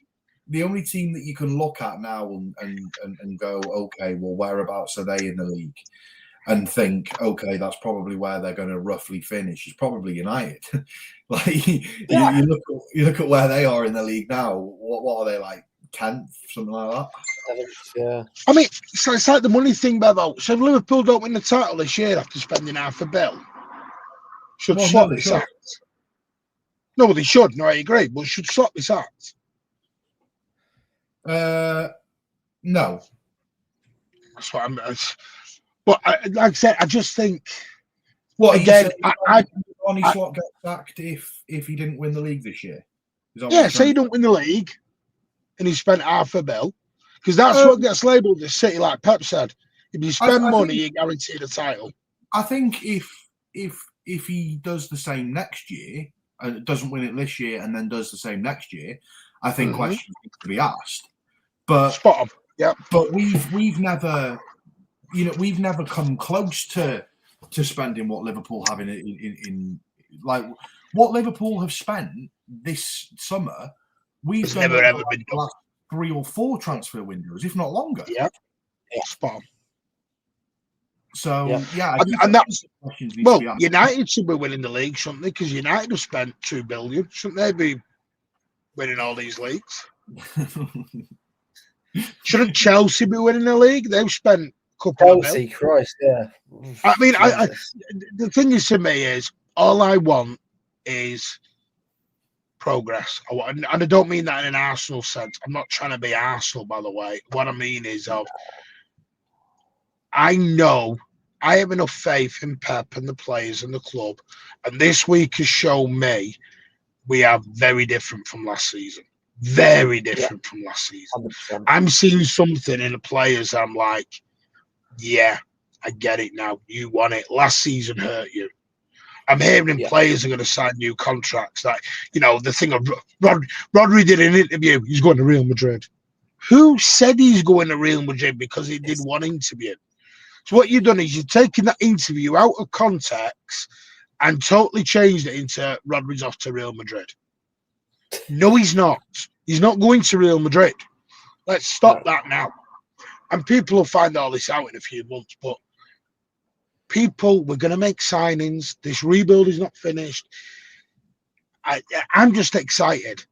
And yes, I totally understand we should be challenging and winning a title. I get that, and I agree. But last season, we were nowhere near winning a title. Nowhere near. No. This season, I think we'll be a lot closer than people think we will be. I really do. Because I saw some on Sunday. Here's the other thing that's annoying me, and this is generally to the people on Twitter. People are demanding Pep changes. Pep changes, and they go, "Oh, but I want the pretty football back." You wanted Pep. We played pretty football at Arsenal last year and got slapped 5-1. You want us to go and do the same thing? I said to Simon. I said to Simon before, because you're right in what you're saying. I said to Simon before, the thing that I noticed more than anything in the Arsenal game was it kind of brought me back to the year when we won the treble. Like, there was a point in that season during the treble season where we allowed the other team to have the ball, and we were quite happy to just sit there and defend. And there was a bit that sort of latter stages, last sort of half an hour of the Arsenal game, it brought me back to that treble season where it was like, we're allowing these to have the ball and we're keeping them out. Like, out of that whole half an hour where they were sort of attacking us, like they didn't really look like they were ever going to score. Like, we look so defensively solid. We had the better chances in the actual game. I personally, I think that if that ball from Doku to Haaland, by the way, was nothing short of Kevin De Bruyne-esque. And if Haaland would have squared that to Foden, that's been put away for 2-0. And then you're probably talking about, like, well, game, set, match, like, game's done. Yeah. Like, and, we did go back and start defending. And for me, like, I was looking at that and I was thinking, this is reminding me of the treble. We're allowing them to come on to us. And we're quite happy to sit there without the ball and defend. And we did it so well. With the exception of, like, the game management, like, right at the end. Because you can't have game management 65, 70 minutes into a game. But when you're talking 91, 92 minutes, that's when the game management needs to kick in. And there was a point during that treble season where, if you remember rightly, we started to drop off and let other teams have the ball. And we were talking about the game management back then. We were saying back then, defending, we're defending really, really well. But there was a couple of games that we dropped points because of the lack of game management. I think once we realise that, it's almost like you're going to see a carbon copy. No, I'm not saying we're going to win the treble, like, not at all. What I am saying is you'll see that style of football sort of come back again. Yeah. Well, like I said, if that was away at Real Madrid in the Champions League in the quarter-final, first leg, no one's moaning. Nope. Everyone's like taking that. Because that's what you're spot on. That's exactly what we did at Munich. That's exactly what we did at Real Madrid. And we took them back to the Etihad and we thumped them. And like Pep said, he plays that way one time in 10 years and everyone makes it a big thing. For me, it was a perfectly done, like, a tactical, set up. I know people say, "Oh, could have done a bit earlier." Even me, like I actually didn't know that Haaland was actually in pain. I actually didn't know that at all. So fair enough. He obviously he had to come off. But Well, the thing Haaland's is, got a back problem. That's probably why he had to get off. He had a really? back problem, and Doku had issues with his ankles, which Pep's talked about before. Do you know That's why why they had to Holland's get got a off. back problem? I actually Oh, well. no, like, on a serious, like I actually know why Holland's got the back problem. It's from carrying the team. Yeah, Well, it probably is. No, but it's but it is. But it's the thing, and I get that's where I say about the emotion. When you're in the emotion of the game or you're at the game, I get it because you don't see what's going on, you don't hear what's going on. Yeah. Afterwards, Pep explained it. Doku was out on his feet. Where my question becomes is, you need to be asking the other players, why aren't you becoming the outlet then? And this is the problem. You know, I would have loved a Mamouche or a Cherky sat on the bench and you could swap them up. But the thing is, we just didn't. No. This is where, sadly, we've got some injuries now. Not an excuse. It is what it is. But we are where we right now, for me, and where I'm a lot calmer is, and I'm not doing the big thing about it, is because we're not as good as we have been in the past. Our players are not as good as what they were in the past. We are where we are. Kushinov is going to be one of the best centre-backs or defenders in world football. No doubt about it. He's absolutely incredible. But is he where someone was in the treble season? Have we got a prime KDB at the minute? No. Have we got a prime John Stones in his? No. Have we got? We have got Doku, who suddenly got it. It's took him 2 years, but he's got it. Real, I'm taking Husanov over treble season Akanji. No, maybe you are. No, maybe I'm not. That's a subjective thing and an opinion. Yeah, that's fine. But the thing is, we've got Nunes. We haven't got an Akanji to come off the bench. We haven't got a prime Gundogan, by the way, anymore. No. Prime Gundogan's not there. Nico G. Gonzalez is not prime Gundogan, I'm afraid to say. No, he's not. No. Sorry to Reinders has been here 5 games, and people are making wild judgmental situations on the guy who's been here. Our patience levels have gone down so low and so thin that we're now judging a guy after 4 games. He got the assist. Jesus. He got the. He literally carried the ball. It's like we'd never have had, you know. But I get it. This is why I think it's just panic on last season, and there was such a big thing. Reinders is going to be fine. He's going to be an amazing player. I've no doubt. Yeah. But I'm not going to judge the guy after 5 games. I mean, my God, the way some people are judging, never get married because you're getting divorced within a month. Trust me now, you will ditch your girlfriends or wives after a month, or husbands. Whatever, you'll be like, after a month, you're gone. To be fair, Martin, I couldn't live with you either. Listen, my other half's been with me for 20 years. We're 20 years in deep into this, so send her my condolences. I tell you, I could have committed crimes and got out sooner than what we've been together. But it is what it is. Do you stick to plans with her, or do you forget to meet her in places too? Jesus Christ, she's not letting this go anytime soon, is it? Next time you go, I know it's only once in a blue moon you come to the stadium, but we will meet up.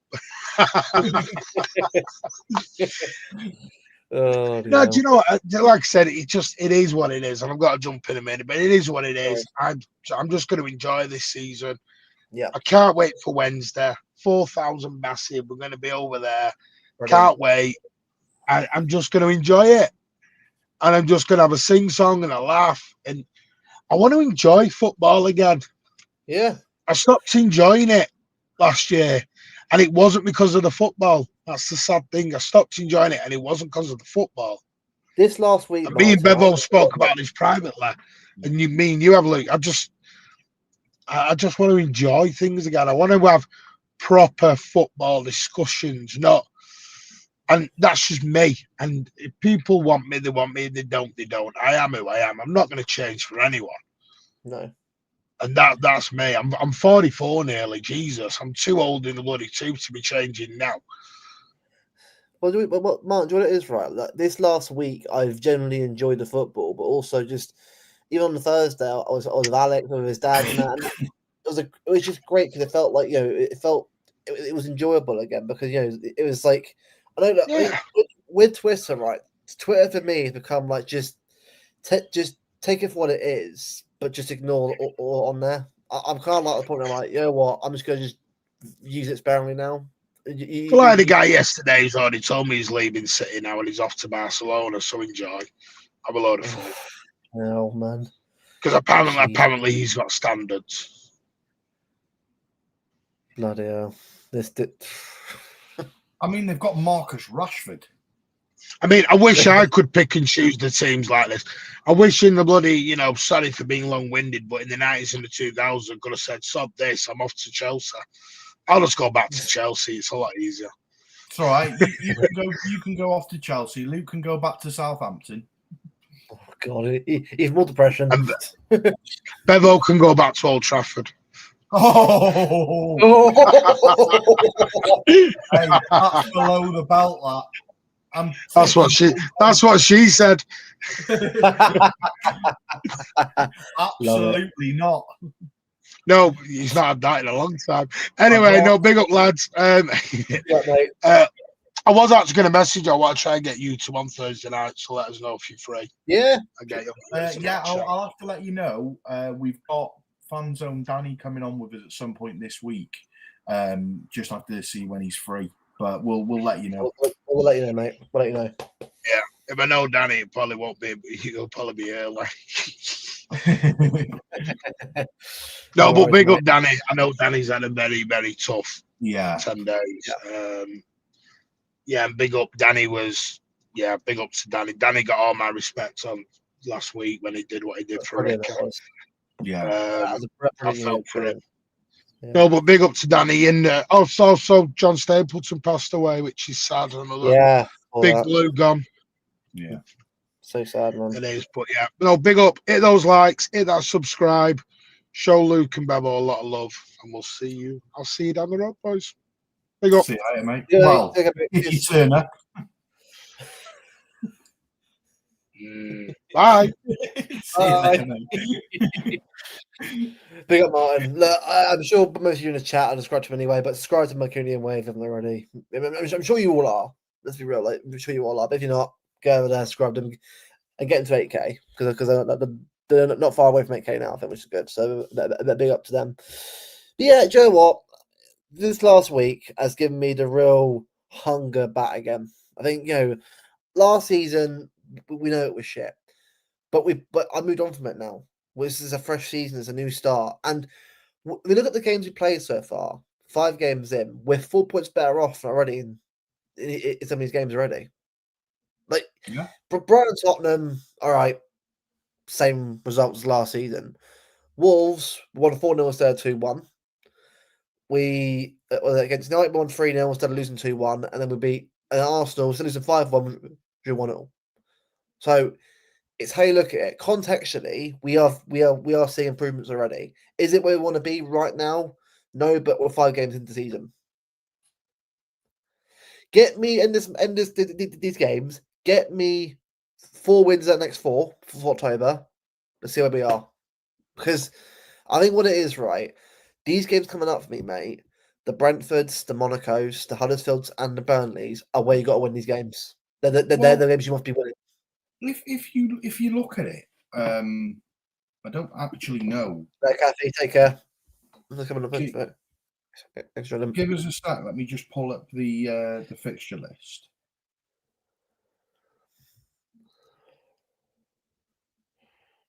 So if you look at the fixture list, Huddersfield, Burnley, Monaco, Brentford, Everton, Villarreal, and Villa, and Bournemouth. That's 8 games, which let's be real, we should be winning. Yep. And then we've got Dortmund on the 5th of November. So between now and the 5th of November, wins. We should be winning all of those games realistically. You might pick up a draw against someone like a Bournemouth, or a Brentford. We might draw 2 away, but if you look at it realistically, from the 14th of September, when we played United, we could be going unbeaten between the 14th of September and the 5th of November. Yeah. Like, that's incredible. These next few games, mate, are good. Between now and Dortmund, will decide where we are. Not as in the league, but more the fact as have we improved from last season? Because for me, these games are winnable. Again, we're ninth right now. If we beat our next few games, we could be like top 4, top 3. So it's down to us to go out there and get the results we need. So again, next game, Huddersfield away. Do you know what we'll do before we end the stream? We'll discuss Huddersfield quickly and do a little chat about that quickly before we obviously end. Because I imagine after our next stream will probably be after the game anyway on Wednesday. So we'll discuss it now. For me, Huddersfield, right? Rico, Trafford, Mukasa. I rest O'Reilly for a bit. I think I play Ake. I left back. I give O'Reilly a bit of a break. He's played the last 3 games, mate. The guy's been brilliant the last 3 games, isn't he, O'Reilly? Yeah. All 3 games he's been brilliant. So I play a lot of the French players. I play Rico, Nunez. I even play May Cam Phillips. The thing is, yeah, we talk about this being Oscar Bobb's breakthrough season. It seems to be more a Nico O'Reilly breakthrough season than it does a Bob. Oscar Bob for me at the moment, right? Joe, what I'll say as it is, right? He hasn't been terrible. I think the last few games I get it. He's played a certain way that's worked. I think in the big games. I think with Bob for me, Bob on Wednesday needs to sort of get into that team and put performance in. Because I think he needs to be aiming to get into that Burnley squad, as in the squad against Burnley on Saturday. Because he did the next few games are where I start playing these other players in the games because we've got a chance now to rest Rodri. For me, Rodri, right? Say right, week off for Monaco. This is so important now because it gives chance for players like Cherky to come back from injury, recover, get some game time before we have to play the likes of Dortmund and Liverpool and Real Madrid. It's the same for Aït-Nouri. We've got a chance for Aït-Nouri to get fully recovered. And Mamouche as well. Times. Same for Mamouche. Same for Rodri if Rodri's got a niggle. Same for Haaland if Haaland's got a niggle. Doku as well. Same for Doku. Same for Husanov if Husanov's got. This is a real opportunity now over the next 7 games between now and the 5th of November for players to come back, get some minutes back in the team in games where we should be winning anyway, and to give these players minutes to get them up to the right match fitness level and things, because ring rust is a thing. Like Mamouche and Cherky, they wouldn't have been playing actual matches for a while. So give them games in the run up to playing a Dortmund and a Liverpool and a Real Madrid. Like it could be like the perfect start to kick on the season. Yeah, exactly. And for me, if I was going to play a team for this game, I'll play Trafford in goal. I'll go. Do you want to do? Do you want to do a lineup builder? Yeah, that's fine. We'll do it for the stream. I'm gonna bring it up now. That's cool.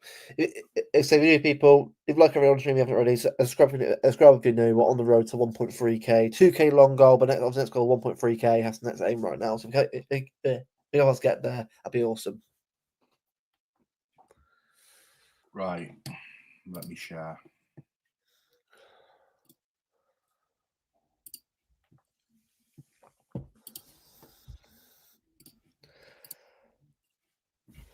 Here we are. Right. Right, so we're saying Trafford in goal. Yeah.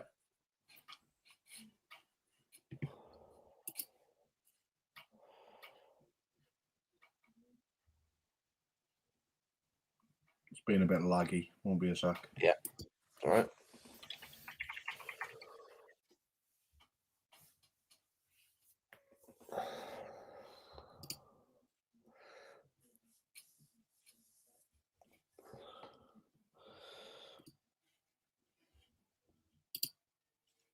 Right. Trafford in goal. What we're saying? Are we saying Ake is left back, or Ake you left back, still keeping O'Reilly?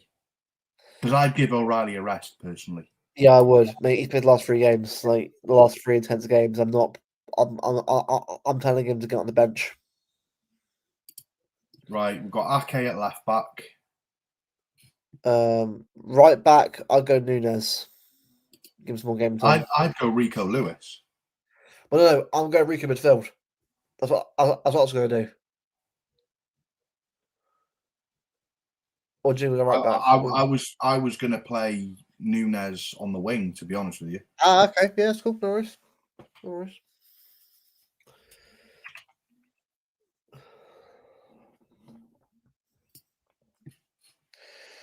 Centre backs. I'll go for right. He won't be in here. Mafuni.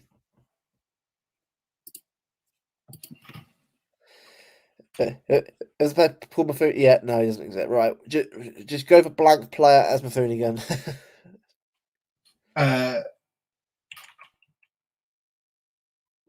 Funes Mori. Here we go. We'll go for Pafundi because he's close. From Sampdoria. Yeah, we're trying to piss it about for this game. We're running out of players, lads. You get a game. You get a game. You get a game. Right. This is where for me. I'm gonna go Bob on the right. Bob should play. But I was going to Savio as well. Or would you play Savio in this game? Yeah, I would. I'm gonna play him on the left. Yeah. And then I'd go Saviolo. Savinho. I mean, I don't know why his picture's not there. Well, to be fair, he hasn't been there for a while, has he? He hasn't been there for a while, so he probably hasn't arrived yet. Oh, there he is. Oh, that was weird.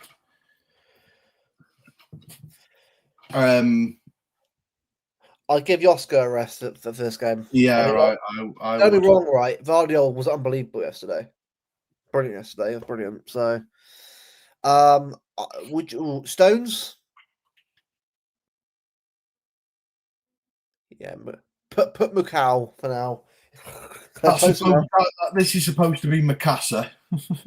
What are we doing? We don't know. He don't exist yet. Right. I'm gonna go John Stones on the back. Give him some game time, I think. Nico Gonzalez. Johnny Stones. Yeah. Because, again, Vardio and DF's need rest. Yeah. So, is this where, for me, mate, I'll have Juma Bar or Vitor Hayes in the squad. But that is what it is. Yeah.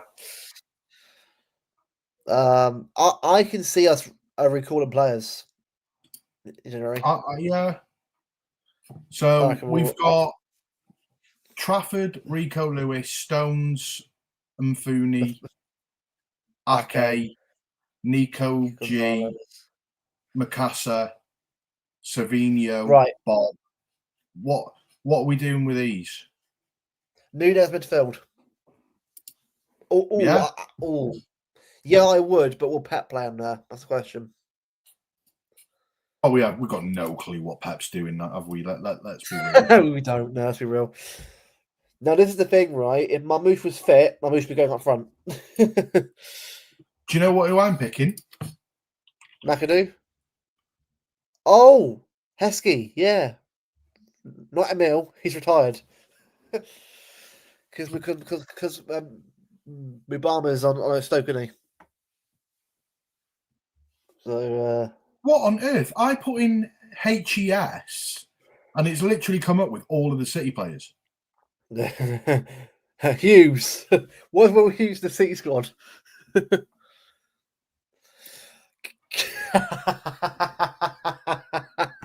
He's our new striker. Calvin Phillips, number 9. Let's do it. No, mate, what should do it? Scores fucking scoring 2 goals against Huddersfield. So this is supposed to be Heskey, by the way. Look, unfortunately, people, the players want to put in aren't in the game, so we've got not in the game, builder. Yeah, I know it's not the most strongest team, but yeah, and Floyd Samba bench, yeah, I would. Floyd Samba, Finley Gorman on the bench, I would. Look, I know Huddersfield I've beaten Leicester and Sunderland, right? But the quality in this squad should we have to win anyway. So, yeah. Yes, Campy, yes. Montana, we'll be there. Look, for me, right, on Wednesday, just get through the game. Get to the 4th round. Ideally a home fixture of trying to avoid a Premier League teams if we can. Just try to I mean, look, I'm going to say as it is, right? I mean, Liverpool should absolutely batter Southampton for being real here. If they don't, we'll take it. But I just feel like at the moment we got to just hope that certain teams like Forest, that's what against Swansea, go out. So the more the merrier. So if we can get through Wednesday, no injuries, unscathed, that'd be ideal. That's what I'd do. I'm going to go 3-0 City on Wednesday. How about you?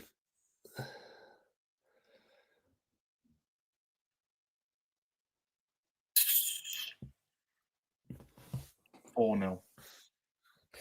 Yeah, I think that Huddersfield have played well. I'm not going to say they haven't, but they played well. Obviously, they beat Leicester and Sunderland, I think. So they've obviously beaten two decent teams, but it's more enough to sort of like whoever we put out there. Because again, I can't really see us having a strong bench or multiple players on the bench. I can see us having one of the strongest benches of the ties. I think you have to put Haaland on the bench. Yeah, I think you have to put Donnarumma on the bench. Maybe Donnarumma not. Maybe give Donnarumma a rest. Ortega bench. Ortega bench. Yeah, Ortega on the bench. So Donnarumma, yeah, maybe not. Like I'd probably say to him, go and enjoy some time away with your Yashin trophy and come back. Well, that's ours now. Not PSG's. Yeah, that's ours now. We'll take that. For me, I think we have a really strong bench. I think you have to have the likes of a Guardiola or a Diaz on the bench. I think you have to have a Reinders on the bench. I think you have to have a Rodri on the bench. Because if we start losing, we need to be able to field players that are going to win us games. This is where, for me, a big up theory. Echeverria and ideal in the squad right now. I think we have Foden on the bench as well, to be honest with you. It wouldn't surprise me if Phil Foden started. I would not surprise me if he started as a 9. More game time. If he's fit, play him. Because I think Huddersfield away, just get through the game, get the result. Burnley at home, again, get the win, get the result. Monaco away, Monaco are crap. Monaco had won at the weekend, but Monaco should be a win anyway. Monaco aren't as good as they used to be. Then after that, we've got Brentford. Brentford would be easy. Would be easy. Never is a Brentford, but everyone should be absolutely fit at that point. Get the game in. So, like we said, bro, up to November should be all wins. That should be the aim now. Go on a run for Dortmund. Beat Dortmund. Liverpool at home. Because I'll tell you right now, mate, Liverpool should be expected to win that game and beat us. If we beat Liverpool, mate, that's huge. So, massive. For me, the aim now, use this last week as a platform. Go on from now, unbeaten run, winning run. Don't want any draws here, don't need to get draws. These should all be wins for us to sort of get some momentum going now. So, Huddersfield on Wednesday. Take them seriously. Don't take them, we should beat them. No. Every team in a cup, take them seriously. Well, we just fielded Calvin Phillips as a number 9, so I know, but we're shameless. But we're paying up for you. I mean, but that's only because the player that we want. That's only because the player that we wanted wasn't on there. So yeah. Well, look, hopefully as well, we'll get some news on Mushin, hopefully, on the 3 players soon, hopefully, and we'll get an idea when they're back. So hopefully they'll be back soon for that one. But yeah, I'm gonna go 3-0. Better go 4-0. Let us know your score predictions in the chat as well. Leave a like, stream if you haven't already as well. Subscribe if you're new to the channel. Again, big up Simon. Simon coming on earlier on the stream. It was a great hour chat of him. A great guest, great guy. Great city journalist. I think it's great to have someone like him representing us and managing the news and sort of doing the articles and doing, because again, as I said earlier on the stream, he's a lifesaver for someone like myself who's stuck on a train with no signal, having to rely on the goals, the notification that we got a goal. So trust me, like him and before Simon, Stuart Brennan were both very, very good at sort of providing that sort of analysis on Twitter and that and on social. So a big up to Simon. We'll say, well, hopefully one day we're back on the go. Hopefully one day as well. I think he enjoyed himself as well. So hopefully it'll be a not a regular thing, but every now and again we'll bring him back on again. Maybe after 115. We'll ask him after it's settled down a bit. We'll come on for for a chat. We'll always work it out. But everyone's provided 115 doesn't come out tomorrow. Oh yeah, no, I luck now. Oh, for fuck's sake! Yeah, no, I doubt it. I doubt it, but we'll see what happens. But a big amount of one for tuning in as well. We massively appreciate it. I know obviously it's been Martin and Stream earlier on, and else so they'll be. But big up you guys for obviously tuning in for us while that's going on. You know, we do massively appreciate it. I know it's been a while since we've done streams the last 9 days, but we've got one coming up this week again. We brought it back with a good one.